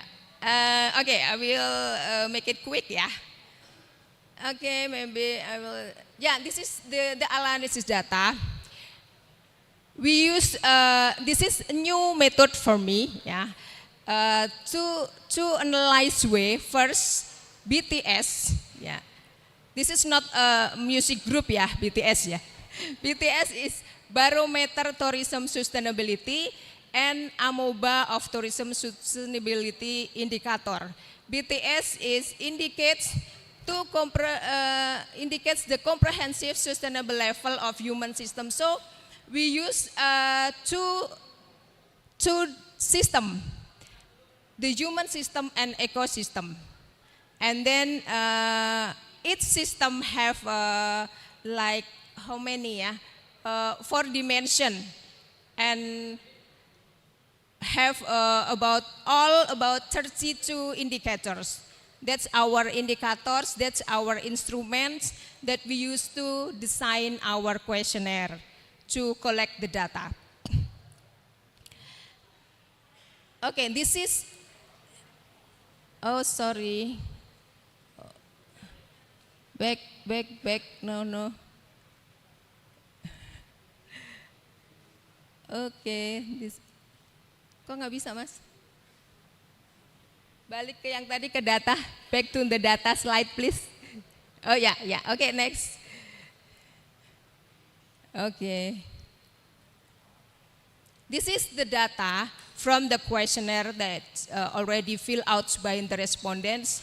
We collect about 400 respondents, and then the results, after we analyze the data, we can find that the position of the sustainable tourism through women empowerment is in this part. Yeah, this part is mean potentially sustainable tourism. Yeah, in this column. Yeah, potentially tourism, sustainable tourism. It mean that. This indicate that CBT offer opportunities for sustainable tourism development. They have a potentially to be sustainable development, but they have to balance the human system and the ecosystem. Of course, contribute tourism pentahelix involvement. Yeah, I believe in here. From the audience, there are many from many pentahelix, from media, from governments, from academics. Yeah, because I just read the list of the VIP from the audience. Many audience come from the pentahelix. And then the potentially, yeah, we have to highlight that the potentially sustainable condition can potentially decline. So if they cannot maintain this status, this predicate, they're able to decline to intermediate or maybe also to become unsustainable status. That's why we have to highlight and have to effort to move forward to a sustainable tourism. And in this case, women as a resource become a strategic alternative to realizing sustainable tourism itself. Okay, and then next, this is the AMOBA, the result of AMOBA analysis. We can see in this part, we call pseudopodia ya. Kaki dari amoeba ini menggambarkan this indicates the magnitude of indicator value. The wider pseudopodia, it means the more sustainable. Yeah, the less the smaller pseudopodia, it means the less sustainable. This picture describe about how sustainable the CBT of is Sumba. And then the conclusion, there are many conclusions about this research, especially about women significant potential that have to push, have to up the skill, and have to give change to be involved to contribute to tourism industry. And then the limitation of our research. Okay, 1 minute, yeah. Okay, thank you. Okay, then the future research. Okay, I would like to offer to all students, also to my colleagues, that the research only involves two systems, human system and ecosystem, but future research is expected to be able to reach more than two systems. So it will be give more reference to our CBT, to our stakeholder who develop in community-based tourism. Okay, I think thank you very much. This is all presentation. Thank you very much, and I give the time back to Mr. Jimmy. Presentation. Okay, well, ladies and gentlemen, all the students and the participants here. Okay, it's time to all of you, ladies and gentlemen, and the student and the client or partner have some question that you like to confirm, to ask, or anything. I will open for the 3 questions first. You may raise your hand, and to whom that the question may deliver to. Okay, please stand up and give your name and where you come from and to whom that you want to ask. Please, 3 questions. Anyone? Okay, amazing. There are 10 participants here who raise hand. Okay, number 1, number 2. All right, one more. Okay, number 3 from the, okay, number 3, the committee from over here. Mr. Denny from here first. Okay. Okay, so we have 3 questions from the participant, Professor and Ma'am Annie. Okay. Okay, this one. Okay, sir, would you please stand up and please your name and your institution and to whom that question may deliver, please. Assalamualaikum. Saya dalam bahasa Indonesia aja pertanyaannya Bu ya. Untuk Profesor, saya mau nanya soal halal tourism. Kenapa ya kesannya tuh halal tourism di Indonesia itu gaungnya nggak sekuat di negara lain, misalkan tetangga sebelah. Katanya kan Indonesia kan mayoritas Muslim, sementara sejumlah kalau boleh sebut misalnya Thailand, Jepang juga lagi gencar untuk mempromosikan halal tourism. Artinya ada yang salah atau gimana gitu? Saya pengen tahu ya. Yang kedua, untuk Bu Ani, saya pengen tanya sejauh mana ya potensi budaya itu bisa membuat kalau saya pernah wawancara dengan Mbak Wamen pariwisata. Katanya budaya itu bisa memberikan dampak besar, tapi kesannya selama ini kalau wisatawan datang hanya untuk menikmati alam. Makasih. Okay, thank you. Could you repeat your name, please, Mr.? Oh ya, saya Bobby. Mr. Bobby. Okay, Yeah. Mr. Bobby. Makasih. So it means that Mr. Bobby have 2 questions delivered to Professor Hera and Ma'am Annie. Yeah. Okay, Professor Hera. Okay, the first question: why the vibe of tourism still less than the other country? Professor, what do you think? Okay, thank you for the good question. Mr. Bobby. Mr. Bobby. Yeah. Mr. Bobby. Yeah, thank you. That's a very good question, and this is also actually a homework for us in Indonesia. Right? For example, Indonesia in 2023 and 2024 was the top tourism, Muslim-friendly destination along with Malaysia. And now this year, the rank goes to, down to rank 5. So, surpassed by UAE, right? And then Saudi. And then it's very interesting because the score actually the same. The score is 76, if I'm not mistaken. But the rank is going down. It means other countries are doing much better than Indonesia. So Indonesia maintain the same score, right? So score from last year to this year the same, but our rank goes down from 1 to 5.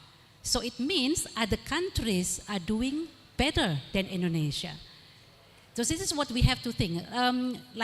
I think 2 months ago when I came to Indonesia, I had a meeting with the Comité Nasional Syariah, the finance economic, the Syariah in the Ministry of Finance, right? They also discussed about this issue. What happened?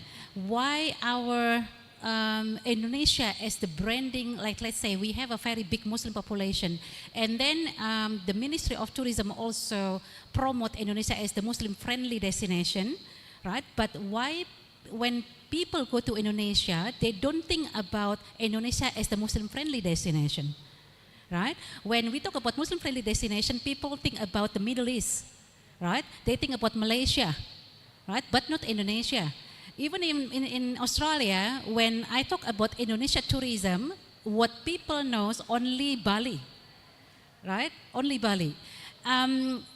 If I say, okay, have you been to Indonesia? Even they said, oh, we've been to Bali. So sometimes they think Indonesia is not, Bali is not in Indonesia, right? Even the adapter, for example, yeah, when we talk about the Indonesian branding, the adapter, they said applicable for Europe and Bali.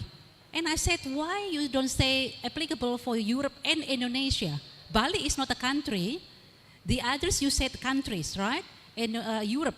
And why you said is like UK and so on? And then why in Bali, for Indonesia, you said Bali, not Indonesia? So I think it's takes a lot of factors that need to be considered, right? Even the government, the media, the community, even the tourist itself, and the education institution.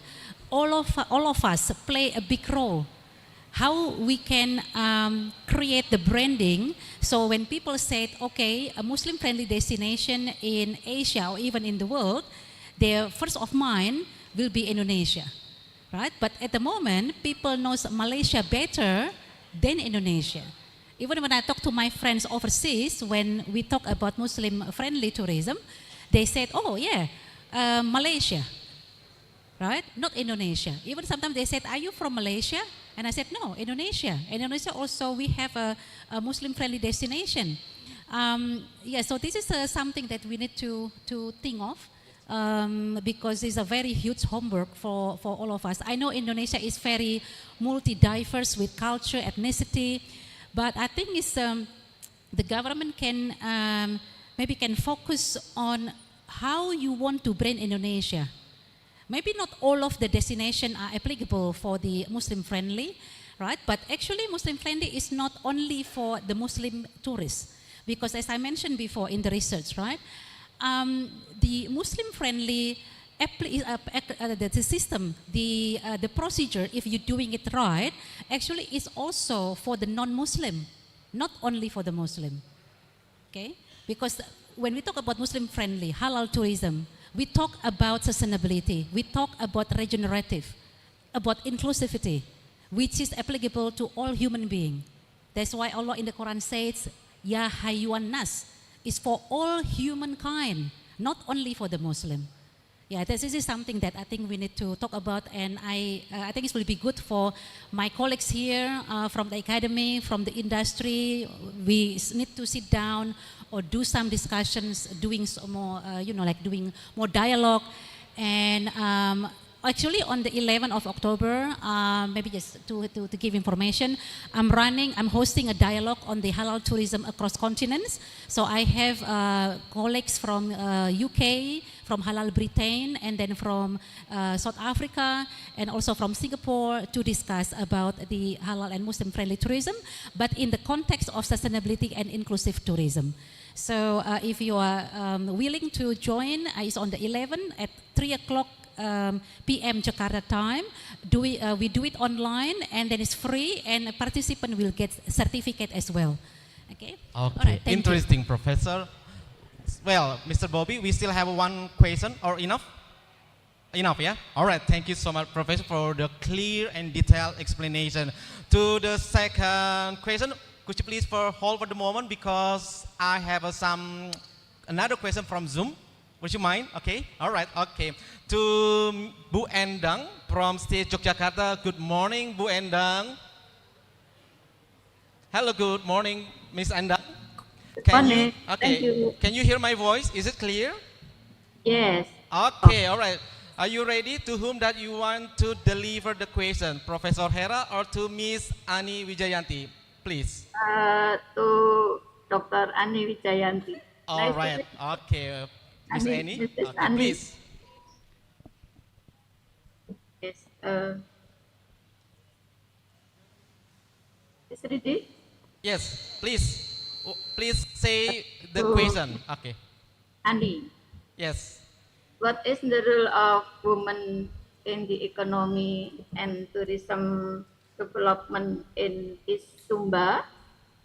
given that the weaving industry is largely run by women?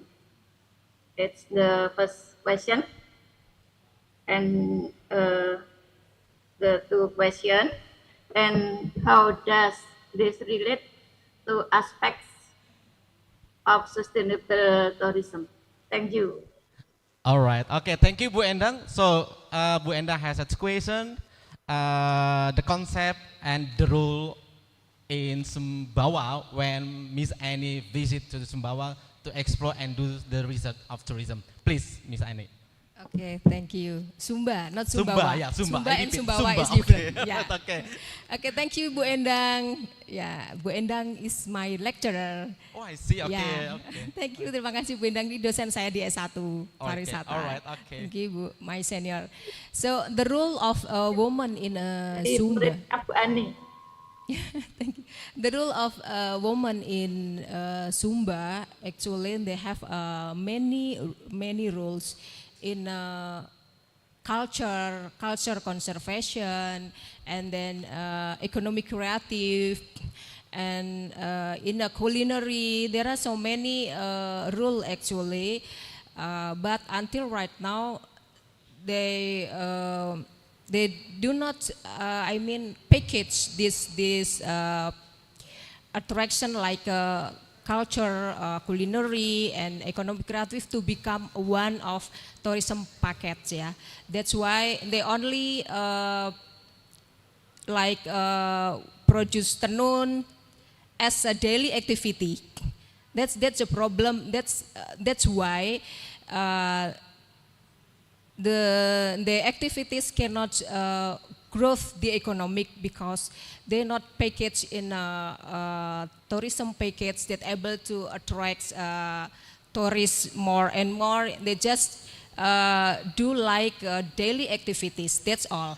That's why we do a research how to push them to contribute more, to involve more, not only become not only as a daily activity, but also they contribute as a planner, as a business, yeah, in a tourism industry. That's become the big homework until right now, how to push, how to make a woman able to more involved in a crucial part in running industry, tourism industry especially.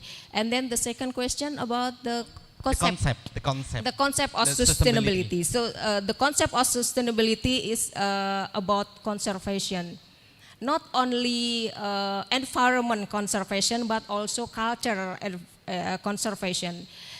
As we know, tourism sometime, yeah, they think about how to explore, how to give much profits from the tourism product. But we have to think about, like Ibu Hera said before, sustainable tourism, about how tourism become a conservation system for our culture and environment. But nowadays we not only think about sustainability itself, but we also have to think about regenerative and retention. Not only about conservation, but how to make more innovation. Because in my experience, yeah, I have traveling in so many tourism places in CBT. They're able to conduct sustainable, but they forget about innovation.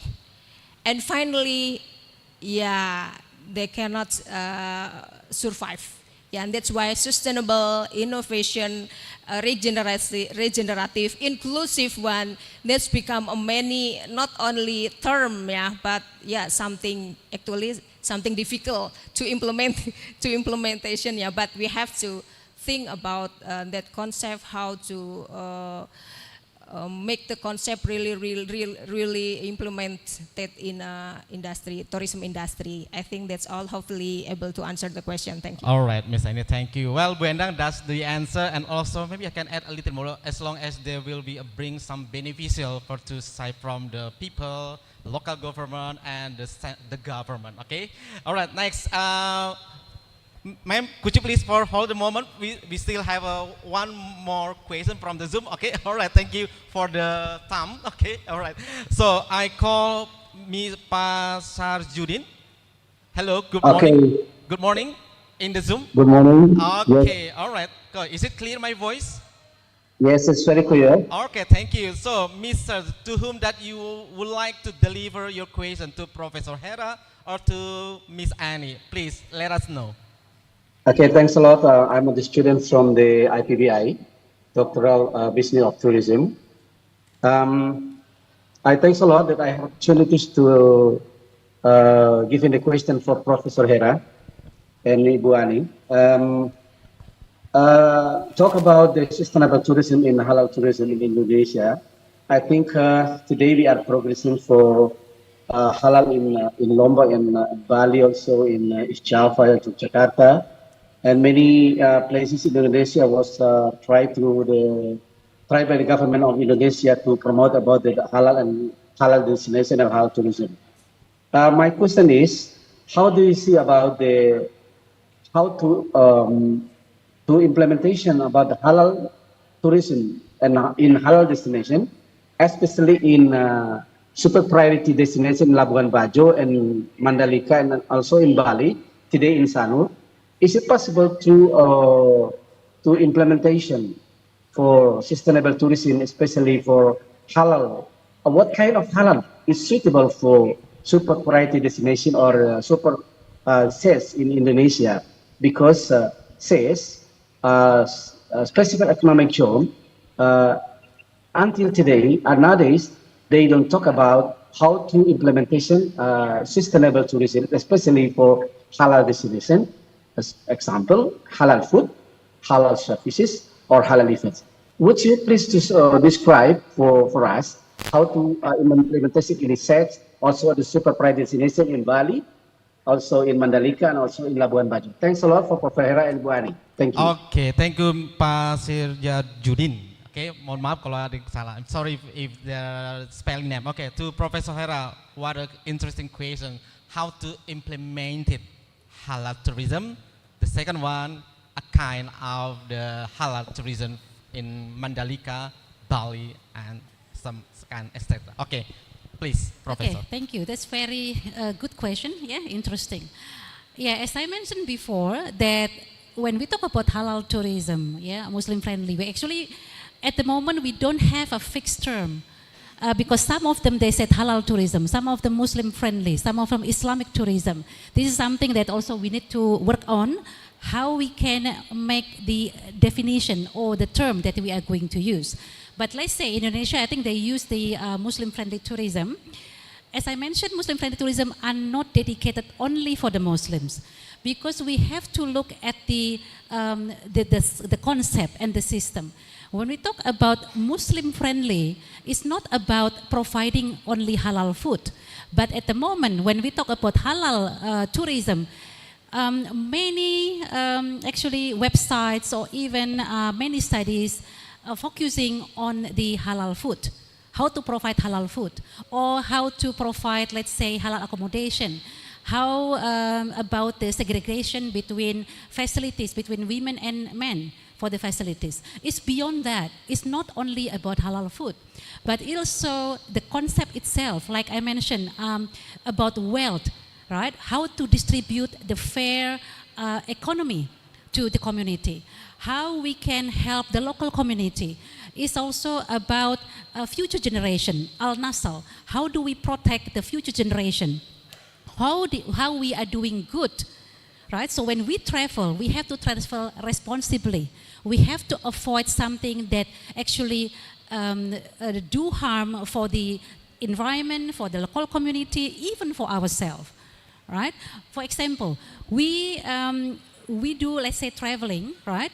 And then if we do something like silly, for example, like doing vandalism, or maybe we drink too much and you get drunk.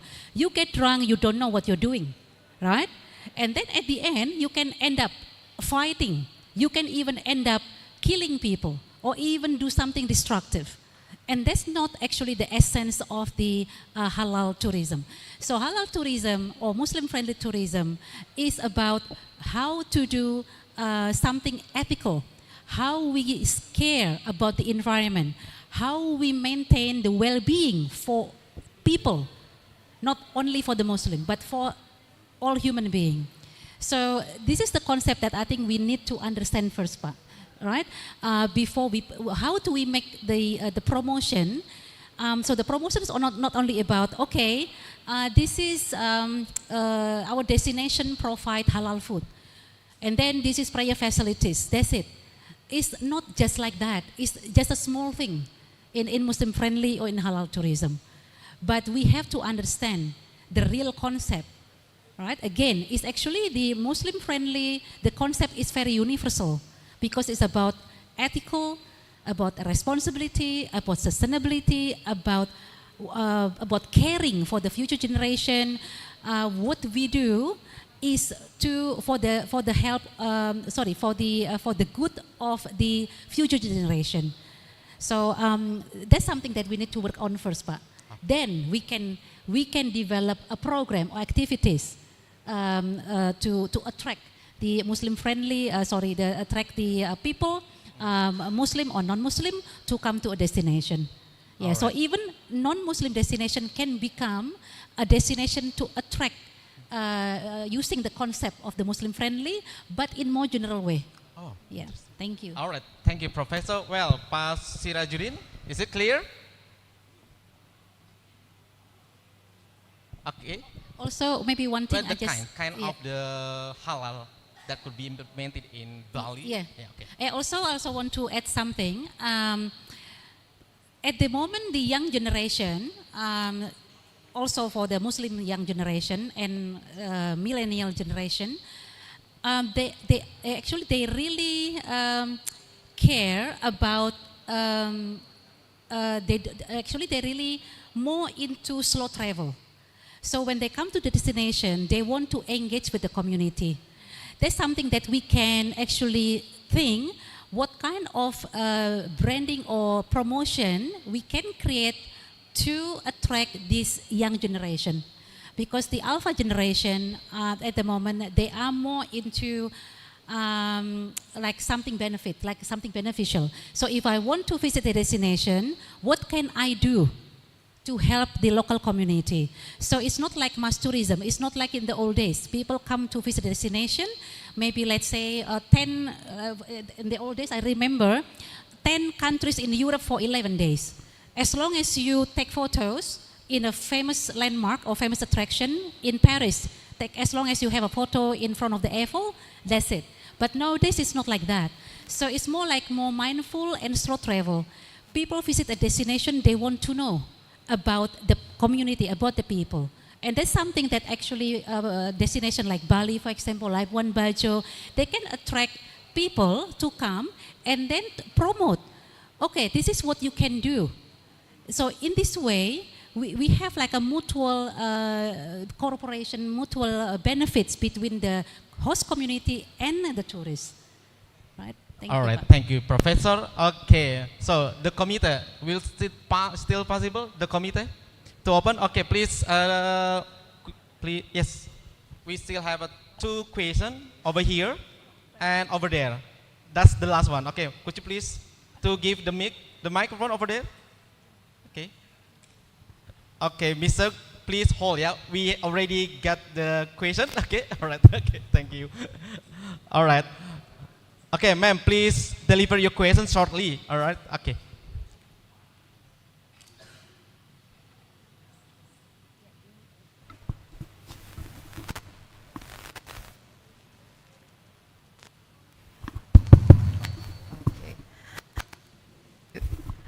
Good morning, everyone. it's quite interesting to the topic about this seminar today. I have two questions. Oh yeah, first of all, I want to introduce myself. My name is Derinta. I'm coming from Matana University. I have a question here delivering to Ms. Hera. The first question is what the promotion strategies would be most effective for positioning Indonesia halal tourism in the Middle East, Europe, and Asia markets. And the second question is what branding strategies should Indonesia adopt to remain competitive with countries such as Malaysia or Thailand in halal tourism? Okay, thank you, ma'am. We got the point. Okay, well, Professor, to you again. Okay, thank you. Number one is about the promotion strategy and the branding strategy. Yeah. Okay, please, Okay. Prof. Thank you, Ibu, for the question. Yeah. Matana, yeah. Okay, thank you very much. Yeah, very good question. Yeah, when we talk about promotion, right, a strategy, of course we need to understand the market, right? Who are our target market? Let's say at the moment, the number of the young people actually is increasing. And among the Muslim population, maybe more than 40% or 50% actually is young or the youth Muslim. And they are willing to travel and spend more money to have authentic experience, right? So this is something that we need to know, to understand. If they want to know about the culture, if they want authentic experience, so it means we need to develop a promotion that can capture their interest. And also very interesting in here when we talk about, let's say, the Muslim market for itself, right? The Muslim market share the same value, regardless of the demographic profile, right? Based on my study. So they don't really, based on the, not based on the demographic profile, the Muslim, they know that when we are traveling, it's not only for doing relaxation or to seek something novel, but also to maintain relationship. This is also another study that I've done back in the 2017 and also 2020. That very interesting, the motivation of the Muslim tourists are not, number one, is not only seeking novelty. While the general tourist motivation, like the Western and other people, mainly to have relaxation and also for having leisure and then to seek novelty. But the Muslim tourists, especially those from the collectivist country like Indonesia and Malaysia, apparently the number one travel motivation is to maintain relationship with the family and friends. And then for the young generation, they like to do something authentic. They like to have authentic experience. And then we also need to understand that the young generation nowadays, because of the social media and technology, they are more interested not in reading, but in seeing the visual. That's why, for example, when you do the video, like for the young generation, the real 30 seconds is more powerful rather than the long video. They're not really interested with the long video because their attention span is working very well during the first 30 seconds. Yeah, so the reel is much better. Narrative is also another strategy, yeah, to attract people, because who don't like stories, right? People like stories, especially when the stories also have something like a historical, maybe historical story, or maybe about some folk story and so on. I think will be more interesting for people to know. When people visit the destination, oh, you know, this is a very interesting story and this about this, right?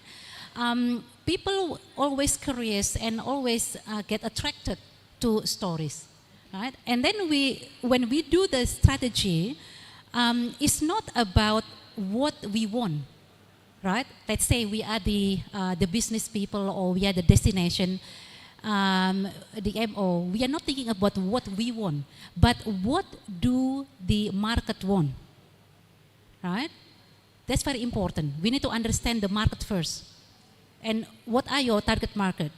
Is your target market will be more like the young generation, right? Because between young generation, millennial, and then also the baby boomers already have the different perspective of traveling, right? In the old days, maybe mass travel will, very boom, but now travel is more personalized, more individual. It's not like become individualistic, no, but the travel become personalized and more mindful.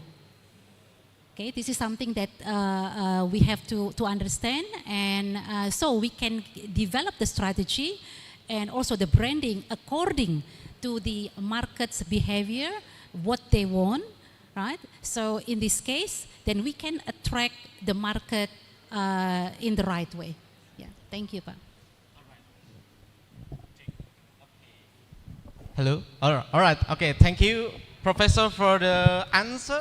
All right. Okay. Well, ladies and gentlemen, because of the time, so we close for the question, Mr. Yeah, because we have running of time. We still have another session to be implemented.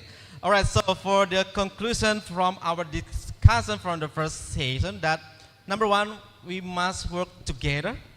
We must stand for the one vision, one mission to advance our tourism, and we must able to promote our tourism in Indonesia to abroad and able to compete to the another country in the world. Okay, once again, thank you very much, Professor Hera, Miss Annie, for the brilliant, insightful presentation today. Please stay with me. Okay, may we invite to deliver the certificate to the Vice Rector to Non-Academic Affairs. Please welcome to Mr. Supriyana MCom to the stage to deliver the certificate. Please, Mr.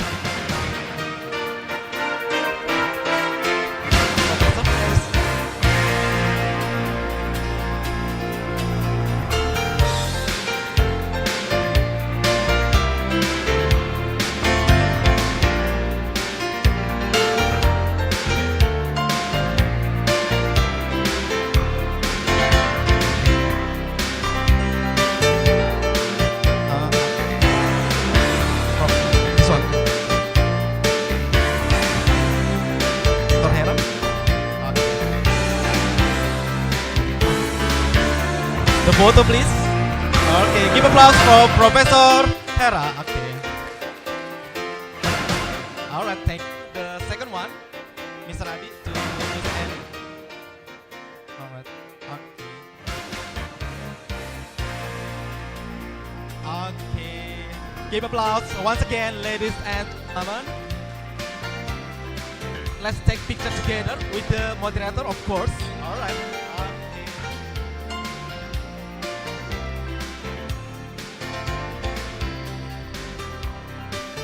Done. Thank you so much, Professor Hera, Miss Annie. Mr. Adi, you may back to your chairs. Okay, thank you.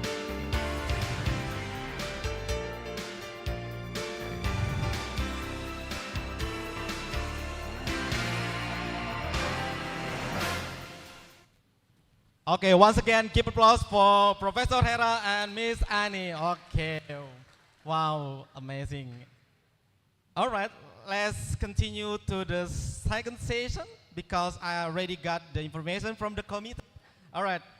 Okay, for the second session, there will be two speakers, one offline and one will be join us online by Zoom, of course. Okay, the first one, Professor Dr. Diana Mutiara Lemi, A.Pa, MCSA, Chairperson of HIDIC Pari and Dean of the Faculty of Hospitality and Tourism at Universitas Pelita Harapan. The second one, Professor Dr. Hanafi bin Hamza. He is Dean, Faculty of Hospitality and Tourism Management, UCSI University, Malaysia. Well, ladies and gentlemen, please, let's watch their profile, please. We are honored to introduce our distinguished speaker at the International Conference on Tourism and Hospitality Business, Prof. Dr. Dina M. Lemmy, APAR, MMChe. Professor Lemmy is a professor of Tourism Service Management, OTT, Universitas Pelita Harapan UPH in Indonesia, where she has been a faculty member since 1997 and has served as the Dean of the Faculty of Tourism since 2012. She is the third professor in tourism in Indonesia, specializing in service management in hospitality and tourism, as well as sustainable tourism. Her research has been supported by both the Ministry of Tourism and Creative Economy and the Ministry of Education, Culture, Research, and Technology of Indonesia. Professor Lemmy is also the author of several influential books, including Destination Governance, Risk, Crisis, and Disaster Management for the Sustainable Tourism Industry, and Planning and Development of Sustainable Tourist Attractions. In addition to her academic achievements, she actively contributes to national and international initiatives as the chairperson of Hildik Tupari, a member of the Indonesian Sustainable Tourism Council, a BANPT assessor, and a member of the G20 Tourism Expert Team. Professor Lemmy also serves as a reviewer for several renowned international journals. Please join me in welcoming Professor Dr. Dina M. Lemmy. Next, we are privileged to welcome a distinguished academic and expert in the field of tourism. Please join me in welcoming Professor Dr. Hanafi Hamza, Dean and Professor of Tourism Planning and Development at UCSI University, with extensive experience in both academia and the industry, including his earlier career at Malaysia Airlines. Dr. Hanafi is recognized for his deep knowledge in tourism planning and development, particularly focusing on sustainability and environmental management systems within the tourism and hospitality sector. As a certified MQA panel member for the Malaysia Tourism and Hospitality Program, his insights into best practices and the future direction of the industry are invaluable. Today, Dr. Hanafi will share his expertise on insert-specific topic tied to his expertise. Please give a warm welcome to Professor Dr. Hanafi Hamza. Ladies and gentlemen, please warm welcome Professor Dr. Dina M. Lemmy and Professor Dr. Hanafi Hamza. All right, okay, please welcome and come to the stage Professor Dr. Diana Mutiara Lemmy.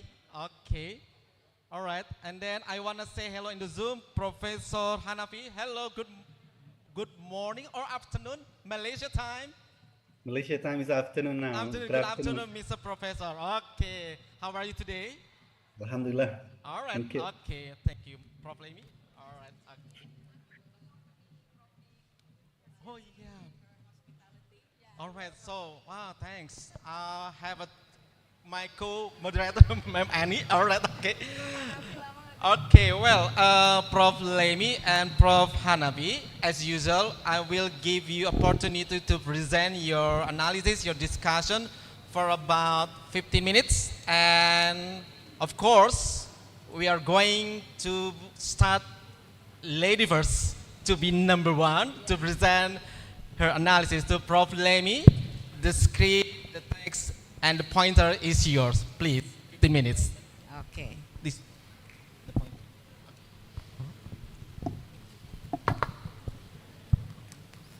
Okay, this is still 11:10, I think. So this is still morning. Good morning, everyone. Assalamualaikum warahmatullahi wabarakatuh. Salam sejahtera buat kita semua. Om Swastiastu, Namo Buddhaya. How are you all? Fine, great. I hope you are great because we are here celebrating World Tourism Day. All of us here, tourism people, and we are here in a very beautiful and excellent campus. Give a round big applause to UBSI. Yeah, it is really an honor for PATA as well and UBSI to invite me to speak in this very prestigious international conference. The first conference, so I think all the speakers here, Dr. Ani, Associate Professor Hera, Prof. Hanafi, and myself, we are making a history here because this is the first ICTHB. Okay. So the committee invite me and give topics here about the empowering women, disabilities, and inclusive growth in hospitality and tourism industry. Okay, so of course, tourism is for everyone. Tourism is for people. That is the basic thing that I always remember when in 1992, I've become a student in tourism management. Now you can count my age, yeah. 1992, I'm a student in bachelor degree in tourism. I think it's over 30 years ago, yeah. So my professors at that time, they said that tourism is for people, for everyone.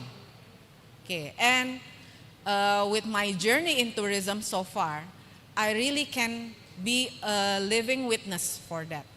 Because tourism is a people industry, and up until now, I can see that many people involved in tourism and all of the multiplier effect, yeah, trickle-down effect.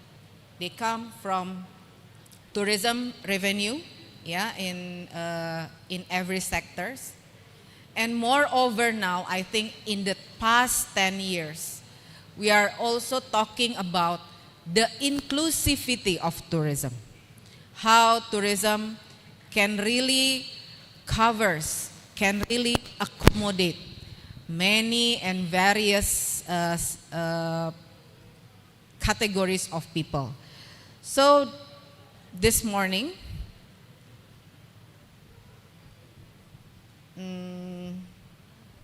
is it okay?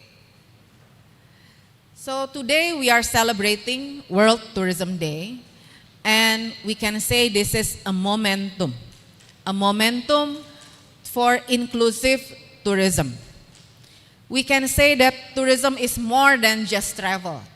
It is a bridge that connects people, culture, and opportunities. So if any of you today are students, the opportunity in tourism is not only in Indonesia, but you can also looking for opportunities abroad. It's an international industry. Yeah, I can say this because Professor Hera is a very good example for this. Yeah, she is now a professor in James Cook University, Australia. And not to say that many of tourism graduates also work all over the world. Okay, and then tourism must not only create economic growth, so it is beyond economic. It is about how to ensure women, people with disabilities, and marginalized communities are fully included and empowered within this global industry. And the third point is that tourism empowers women to work collectively for justice, equality. So this is connected to SDGs 5 and SDGs number 16.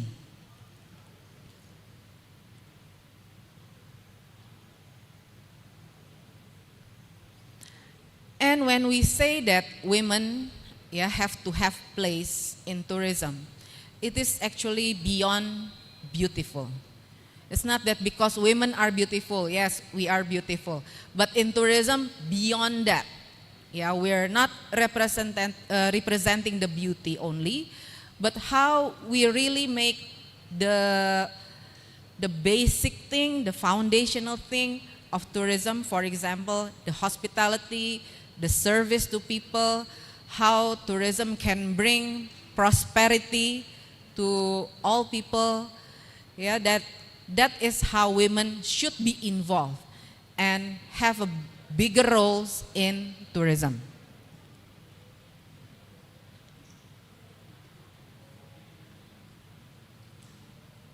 Okay, so when we talk about alignments between women empowerment and inclusion in tourism with the SDGs, there are at least 4 SDGs that are directed to how women connected with women and tourism connected in it. First is SDGs 5, the gender equality.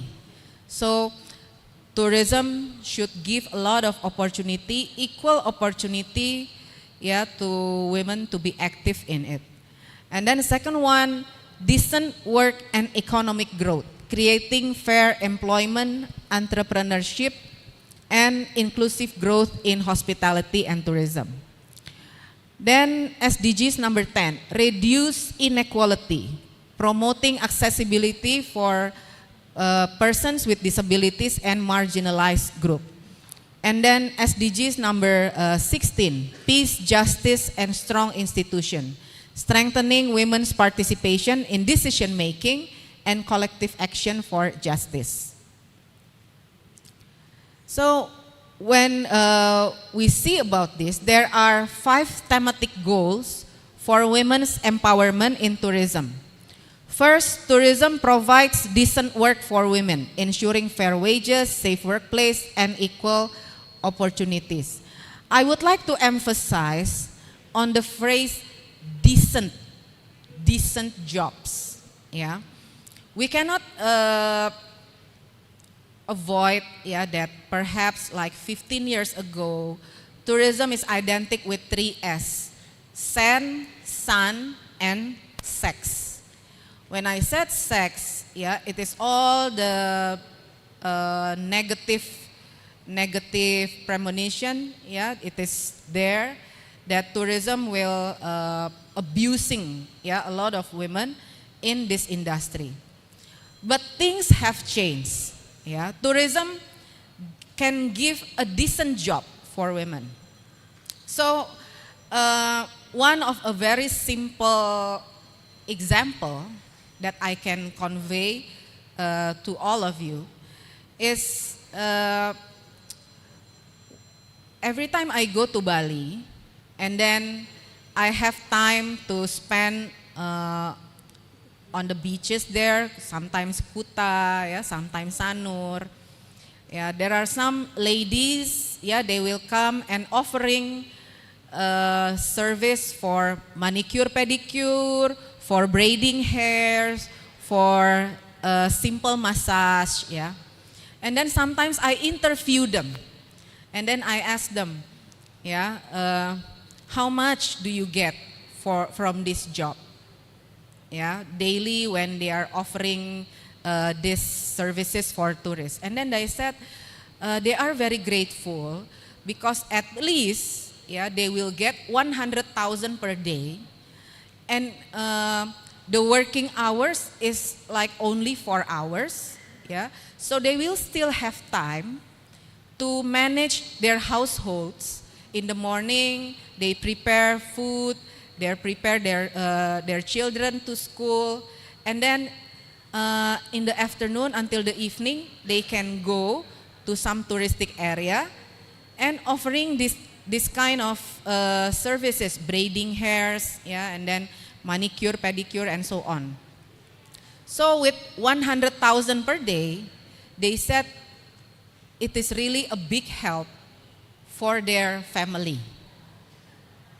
The work is very decent because massaging, small massaging, and then braiding hairs, making manicure, pedicure. So this is one simple example how tourism can directly give economical impact to the women with a decent job. This is very great. And there are so many other stories, I believe, regarding this. And then goal number 2, women tourism business lead to women's economic empowerment. So many of the small and medium enterprises in tourism was led by women. And they can do it at home. This is also a very great opportunities. And then tourism education and training promote gender equality and empowerment, providing equal access to vocational training and tourism education. I made a small research, and I can say that like 60% of students in hospitality tourism in Indonesia are women. Yeah, so it is already applied, yeah, the goal number 3. And then goal number 4, women are as leaders in tourism decision making, promoting women's participation in leadership and governance role. In Indonesia, it is already happening. A lot of general managers now are women, general managers in hotel industry. And then I think Indonesia is one of some countries who has women for their Ministry of Tourism. Indonesia already have 2 women for this position. The previous one is Professor Maria Elka Pangestu, and now we have women as well for our Minister of Tourism, Ibu Widianti Putri Wardana.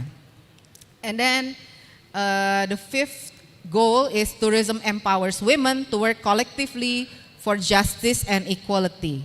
So a lot of women in Indonesia also active in social organization that are related to tourism, and they are all promoting how to make justice and equality happens in tourism.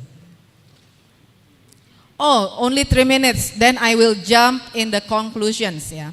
So women's role in hospitality tourism is that the workforce of tourism, yeah, now opening so many positions for tourism, and this is literally give an opportunity for decent job for women. And not only that, yeah, I will jump to the disability. Yeah, in the world, over 1 billion people worldwide live with disabilities. So the type of disabilities are varied. Yeah, some are physical disability, some are disability in form of psychological or mental.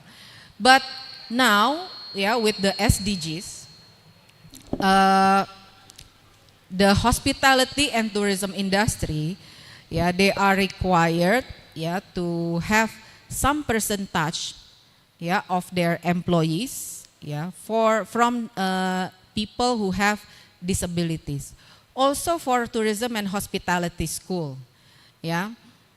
In UPH we have several students, yeah, with disabilities, but of course before they join to our study program, we already inform them the limitation. Yeah, what kind of things that we can provide and what kind of things that we cannot provide. I also see that in Polytechnic Makassar, Pariwisata Makassar, they also have students with disabilities. And I think when we talk about the industry, now some industry already open their business, yeah, to cover the people with disabilities.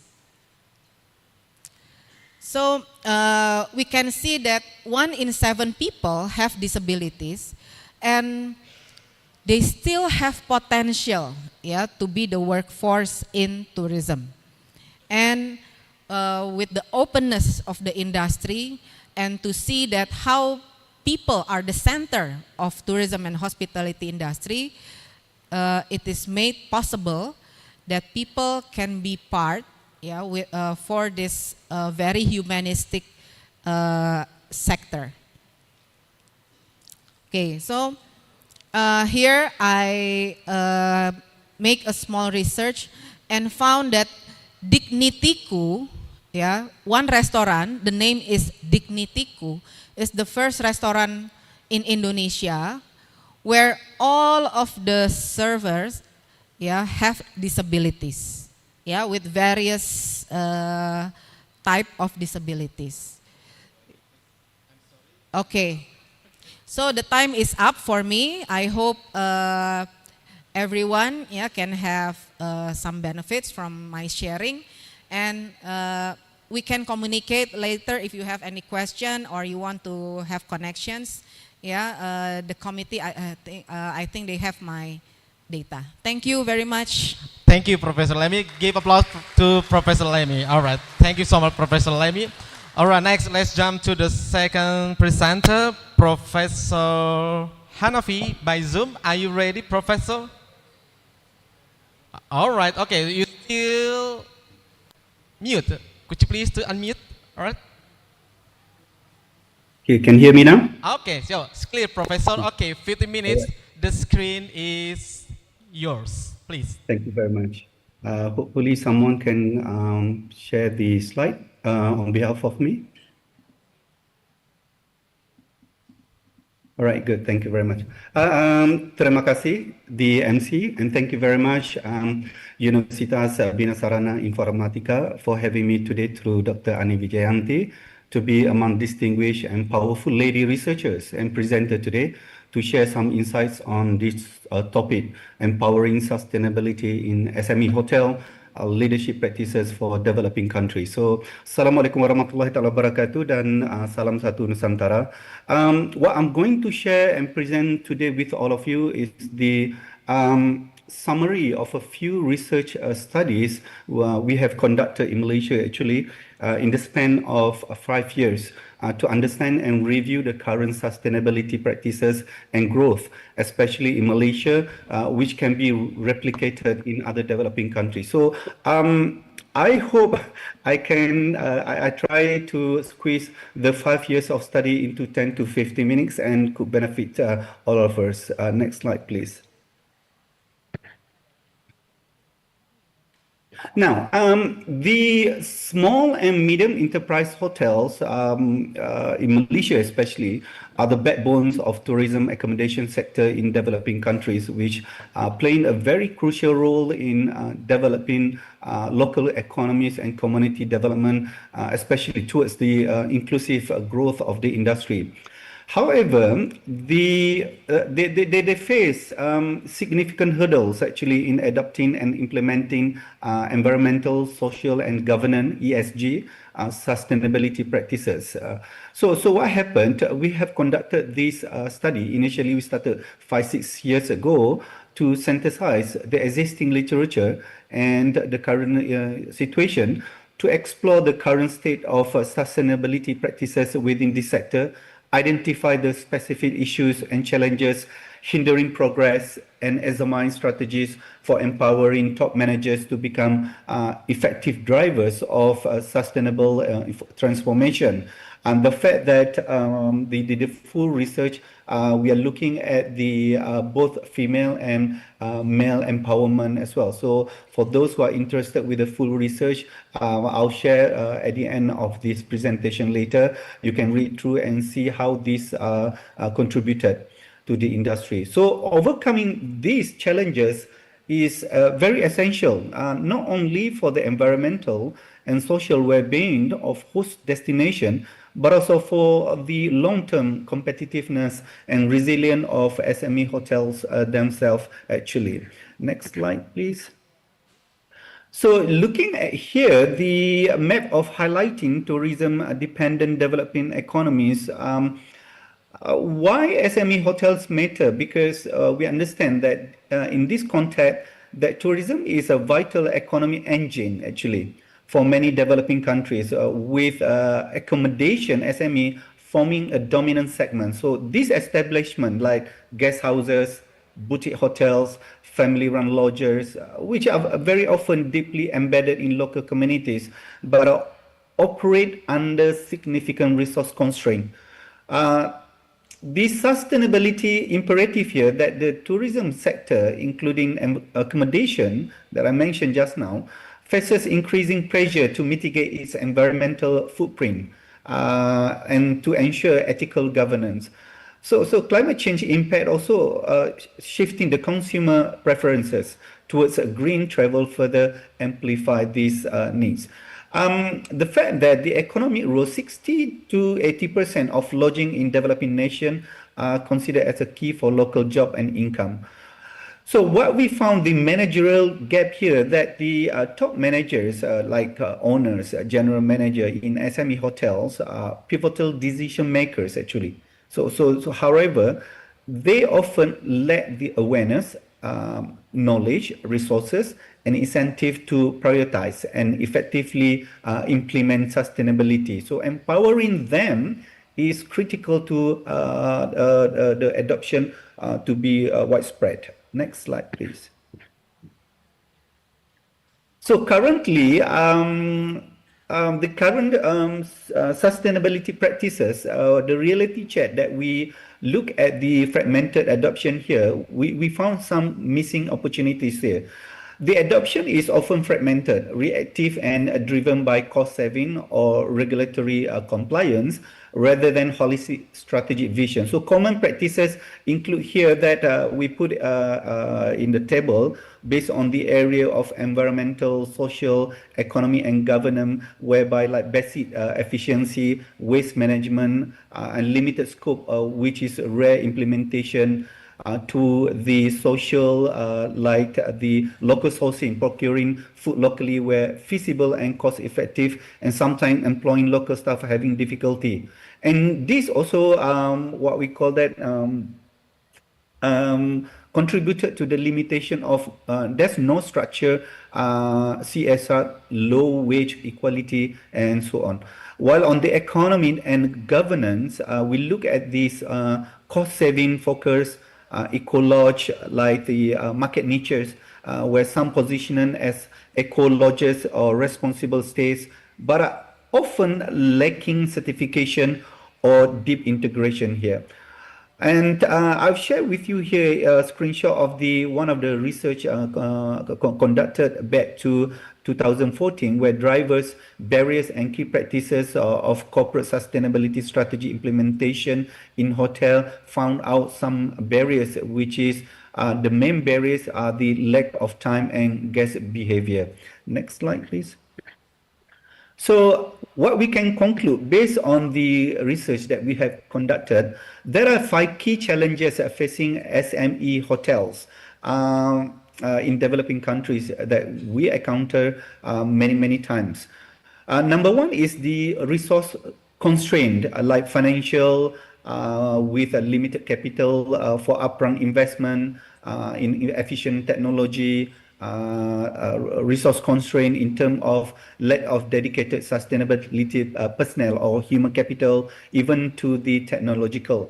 Second is the knowledge and awareness deficit, where managers and staff, like top managers, often lack a deep understanding of sustainability concept, their business case, even to the relevant best practices and implementation strategies.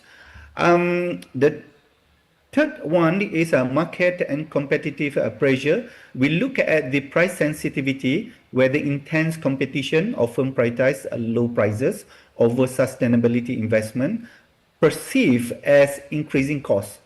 The other area under the market competitiveness pressure that we look at on the lack of demand pool, and also the competition with larger chain hotels.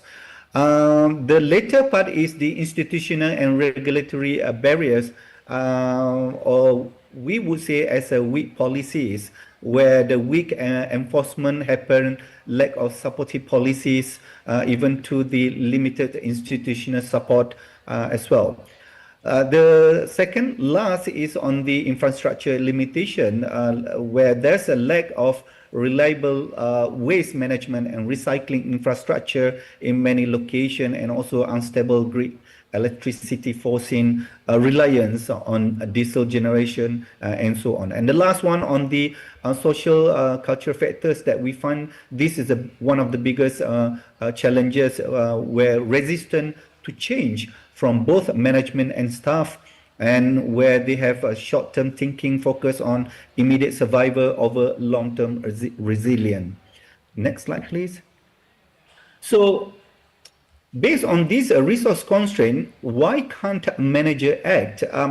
We can conclude here in 3 areas that contributed to the why managers, whether it's female or male staff or higher level manager, fail to act on the sustainability practices in the small medium enterprise hotel. Number 1 is because of the financial. 78% we found out that cited high upfront costs, especially on the solar efficient VAC. 90% have no dedicated sustainability staff, and on the technical or technology, where maintenance expertise gap for the abandoned project. One of the hotel that we take as an example, Ghanaian hotel owner stated that we want solar, but loan demand collateral we don't have for this purpose. So this is some of the issues that we are looking at. Next slide, please. So how do we empowering managers? So based on what we found, based on this study, that we come out with 4 strategic levers to turning barriers into opportunity. And so overcoming these challenges require targeted empowerment strategies. Number one is the building knowledge and capacity, that we need to look at the tailored training, knowledge dissemination, even to the demystifying certification, like providing the guidance on navigating sustainable certification for this hotel. Number 2 is more on the enhancing access to resources, especially on green finance facilitation, as well as technology access and technical assistance. And on the side of the strategy 3, fostering a supportive ecosystem, we thought that this is a good idea, that we need to look into the strengthening policies and incentive, industry collaboration to encourage hotel association, tourism board, NGOs to play a proactive role in providing resources, trainings, programs, and so forth, and also on the stakeholder engagement. And the last one on how important for us to cultivate the leadership and culture among the SME hotel through the developing a sustainable mindset among the managers and top managers, leading by examples to empower managers to champion sustainability, integrity, integrated into a core operation, and so on, and also, of course, the building internal ownership. Next slide, please. So we based on this case study, we found out that there's some solution in action. Actually, it's a proven model from developing countries and economies, like in Costa Rica, where the government grant and training provided, where 120 plus SME hotel certified sustainable tourism. In Thailand also, there's a hotel association, shared waste management, tracking to reduce a 30% cost reduction. In Kenya, mobile application being used for real-time energy tracking, and this has saved them 22% saving in 6 months. While in Malaysia, we found out that the government economic recovery plan and policy, even to funds, and this also led to the UN SDG to take place and improvement on implementation up to 15%. So we can see that this, what we call that implementation in developing economies successfully. Next slide, please. So the conclusion here, that empowering top managers in SME hotels across developing countries to embrace and drive sustainability is not basically merely an environmental or ethical imperative. It is a critical business strategy actually for the long-term survival and competitiveness. The problem that we found out that most of the SME hotels owners and so on, they're looking at the short-term profit and benefit. So while significant challenges exist, are primarily rooted in resource scarcity, knowledge gap, market pressure, and institutional weaknesses. The manager basically need to pay attention on this as a quick win actually, through training, partnership, to build momentum for long-term goals. So in tourism, green isn't a trend actually, it's a new license to operate. So it doesn't applicable to 4-star or 5-star only, but also other star hotels as well. Next slide, please. So we are suggesting that moving forward for future direction on the manager to take proactive seek knowledge, build network to the government, industry association, NGO, to the financial institution, technology provider, even to consumer and tour operator. And all of these stakeholders need to what we call that pay attention and play our role. Next slide, please. So based on what we conclude on 5 years plus span of research, we realized that future research direction are needed, and where do we go next? Like longitudinal studies on the ROI of sustainability investment in SME hotel in developing country are very important. In-depth analysis of successful empowerment model, exploration of the role digital IT, and investigation into the impact of culture and governance structure within family-owned SME hotel, and sustainability adoption to the development and validation of context-specific sustainability assessment. So by addressing the unique challenges and strategically empowering their leaders, SME hotels actually in developing countries, for example, can transform from being part of the sustainability problem to becoming vital agents of positive environmental, social, and economic change within their communities and the global tourism landscape. So we can conclude that, especially for policymakers, that integrate SME hotels into national climate strategies are very important. Thank you very much. Okay, thank you, Professor Hanafi. Ladies and gentlemen, please give applause to Professor Hanafi. All right. Okay, we still have at least 10 minutes before we close, so it's time to me to give to all the participants opportunity, a chance to deliver some questions. Okay. All right, three questions exactly. Okay, I start from Mr. Yeah, Mr. Okay, who wear the black one? Excuse me, the black one. This one. No, I mean this one. The previous one. Okay. All right. Okay. Yeah, Mr. number 1, number 2. Okay, and the last one. Maybe in the Zoom. Is there any question from in the Zoom? No. All right. In offline. Okay. Number 3. No. All right, okay, let's start from Mr. Okay, please stand up, okay, and to whom that your question delivered to, Professor Hanafi in the Zoom or Professor Lemi on the stage, please. Okay, good morning, let me introduce myself first. My name is Muhammad Zainadardi. I'm from Tourism Program Studies in Bina Sarana Informatika University. I would like to ask Miss Prof. Diana, may I? Yes, of course. Okay.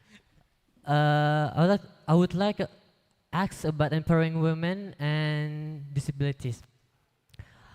From your experiences or from your perspective, which specific policies or leaderships, what practices have proven most effective in ensuring women and people with disabilities can rise to the seniors position in hospitality and business, rather than remaining in entry-level roles? Thank you very much. All right, thank you. Okay, so Professor Lemi, you have a chance to respond to the student question, please. Thank you for the questions. Yeah, I really appreciate, because this question is have no easy answer. Well, to tell you the truth, if you ask me whether the people with disabilities, yeah, can have leadership position in the industry, In my knowledge, yeah, perhaps I have to do more research, but up until now,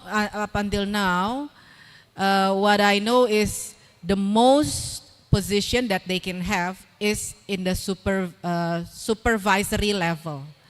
Supervisory level. I don't know whether in other part of the world, yeah, there are people with disabilities who can achieve a top position. Yeah, that I don't know. But up until now, what I know, yeah, at least in Indonesia, they can achieve supervisory level. Of course, that will be in a place and an environment that are open for this kind of opportunities. Yeah, hopefully in the future, the SDGs, these goals, yeah, of SDGs can really happen, can really well implemented. So the competition, the evaluation can really be based on the performance.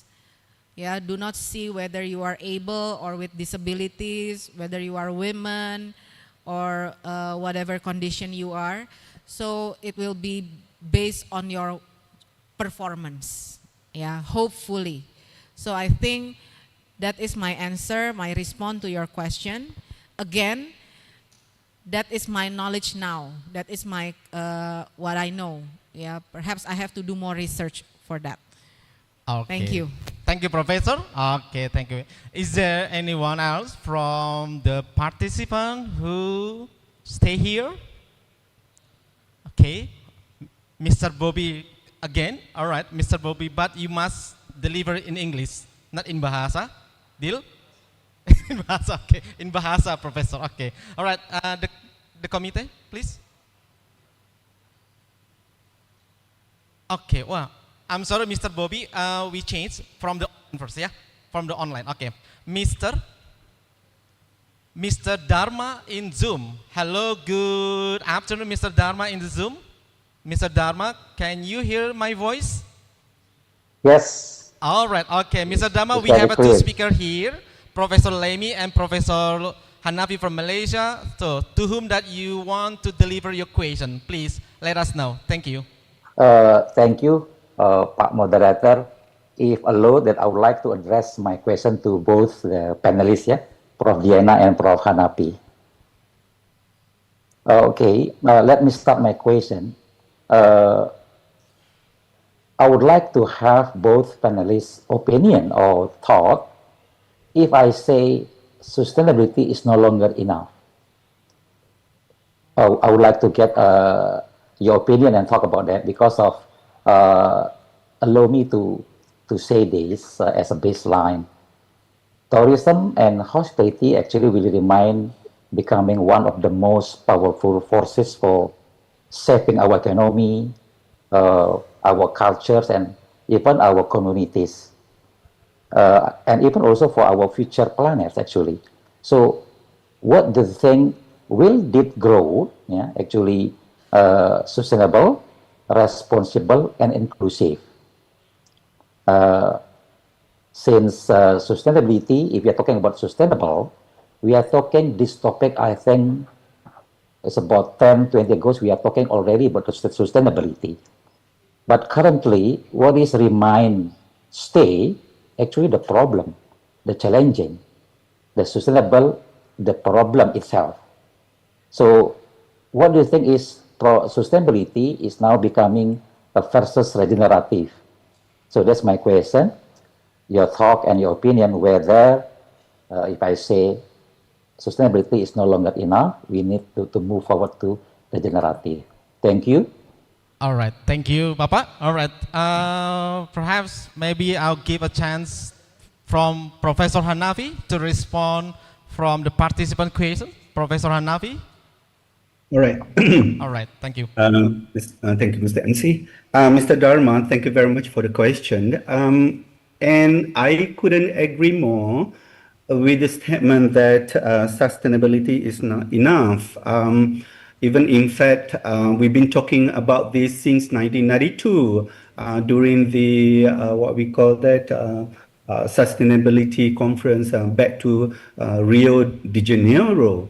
But again, the phrase sustainability is still not enough, suggests that simply maintaining the current state is insufficient to address environmental degradation and the need of growing global population. It goes back, if you want to ask my opinion, one of the main reasons why this is still never enough, because of one is the mindset and attitude of tourists and local communities. But if you want to look at a bigger scope, why sustainability may not be enough, because of the what's happening currently in environmental degradation, population growth that we are talking about now, shifting expectation between consumer and especially on the young generation that I expect companies and individuals to actively contribute to solve the environmental and social challenges, and also the need for restoration,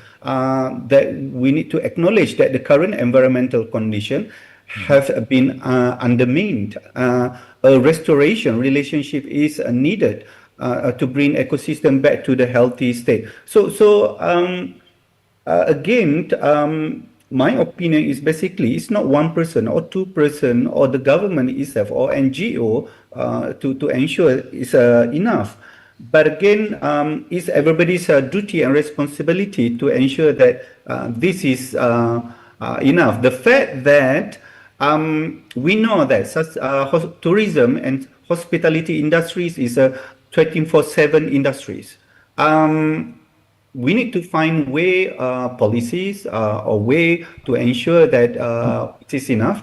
But trust me, it will be never enough. I think the similar question, actually, Mr. Dharma, that when I go to any what we call that public speaking or conferences, when I present a topic related to the sustainability practices, whether it's enough or not, everybody asking the same question. So I would say that it's very difficult to answer whether until to what extent the sustainability is enough. I hope we answer your question. Thank you. Okay, thank you, Professor Nafi. Well, Prof, would you like to add some more response to the participant question, please? Okay, thank you.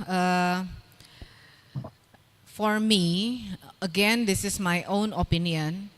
I think we do not have to compare between the sustainability concept and the regenerative concept, because it is all come for the same goals. It is about how to maintain our livelihood, in the future for the next generation. So the human itself can still always have a good environment to live, a good condition to live, and a good social living situation. So I don't think that we have to compare between these two concepts, because basically it is all the same. And sustainability is a journey.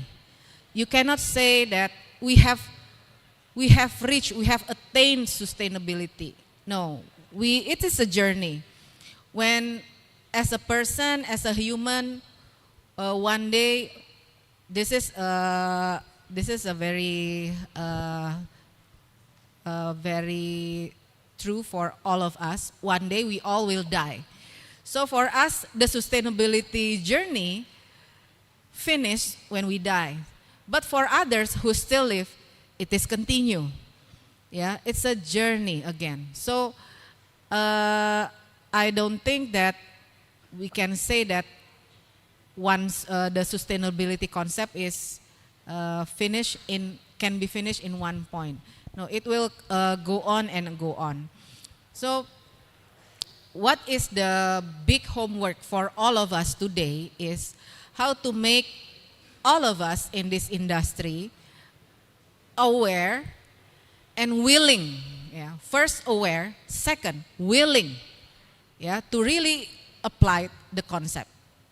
That is the most important thing, I think, because up until now, people are aware, but when it comes to the stage that they have to do it, then so many factors are affecting their decision.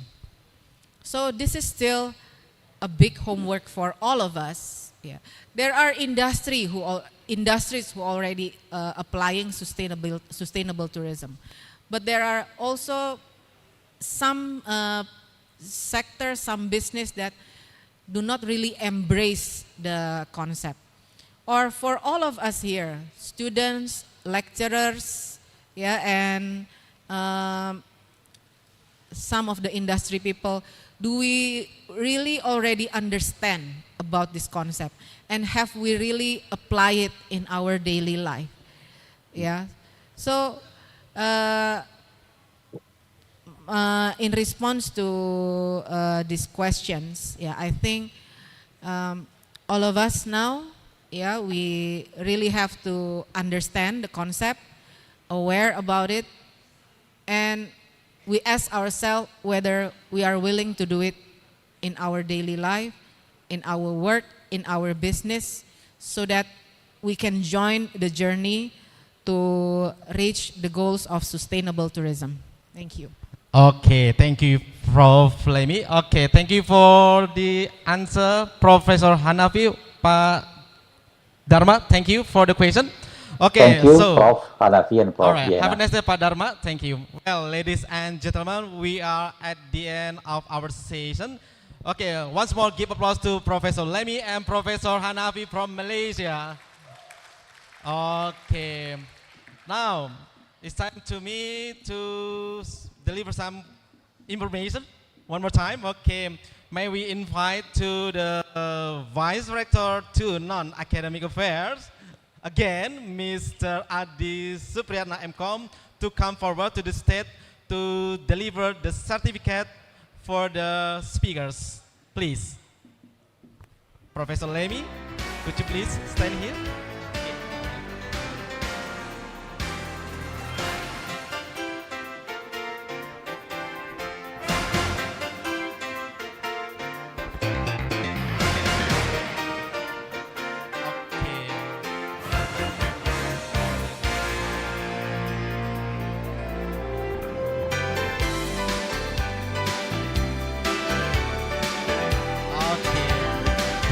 Together, Ma'am Annie, again.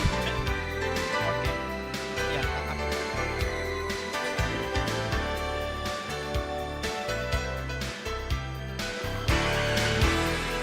Okay, thank you. All right.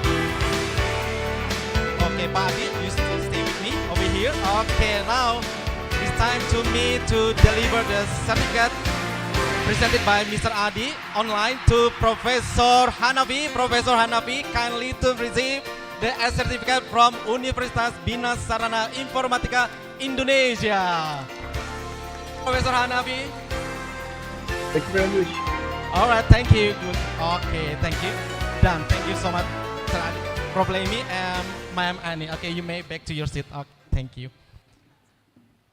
All right, thank you. All right, ladies and gentlemen, wow, almost 12.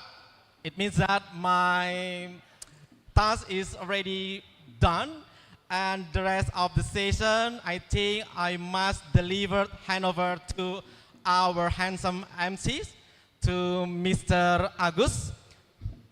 Mr. Agus, the stage and floor, back to you again. Thank you very much, ladies and gentlemen. Stay healthy, stay safe.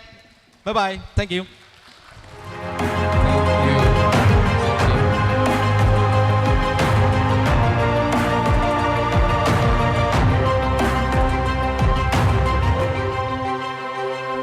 Thank you, Mr. Jimmy, as the moderator. That was great. And now, ladies and gentlemen, it's time for, let us ask the witness. Let us witness the handover of the advisor board decree. It will be given from Ibu Associate Professor Dr. Ani Wijayanti MMM Par CHE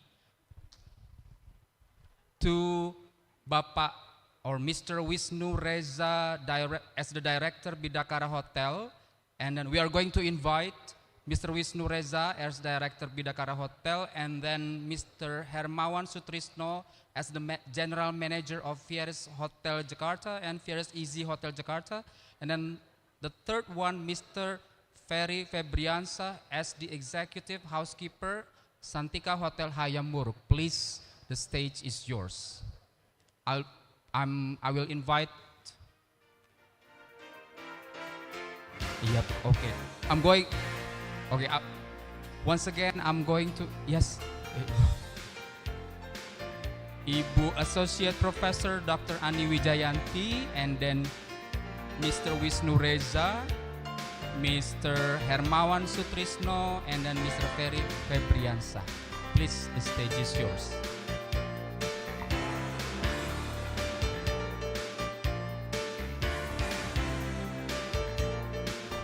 Ibu Ani will give the decree to Mr. Wisnu Reza as the director Bidakara Hotel.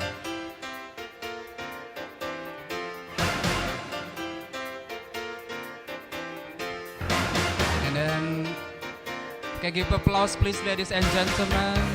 Thank you very much, and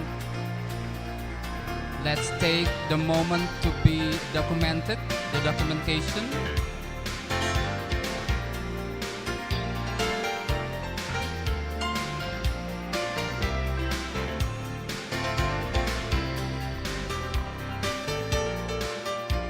Thank you very much, ladies and gentlemen. Thank you. You may return to the seat. Thank you, sir. Thank you, ma'am.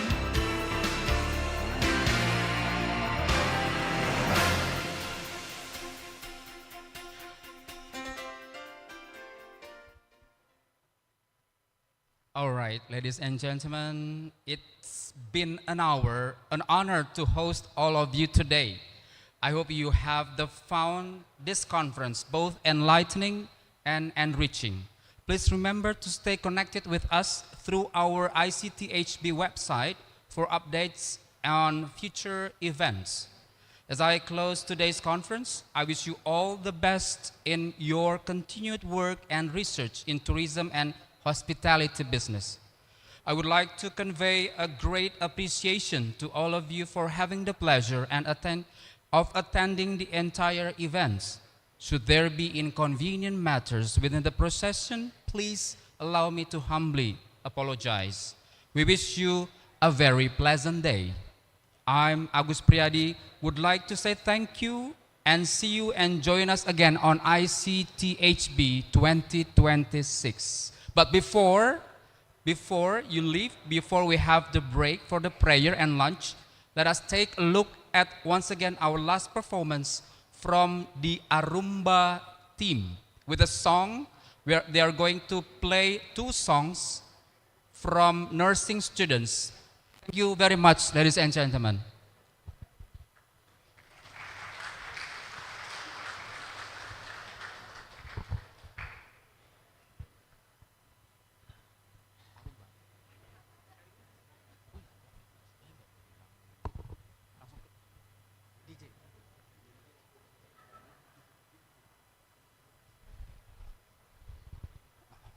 All right, ladies and gentlemen, since there happens misinformation, so I think, yes. All right. Okay, I think this one is already closed. Thank you very much, and I see you on ICTHB next year. Thank you very much, sir. Ladies and gentlemen, thank you. Bye-bye.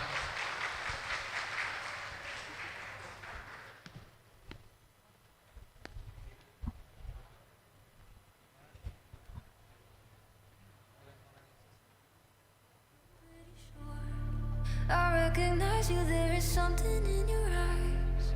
Won't let you get away tonight. You leave me in the dark. I'm stumbling around like I'm a question mark. Wondering if you're around to catch me if I fall. If I come crashing to the wall. Will you let me up? Jumpstart my heart. I need some Mohon izin Bapak Ibu para tamu undangan, kami mengundang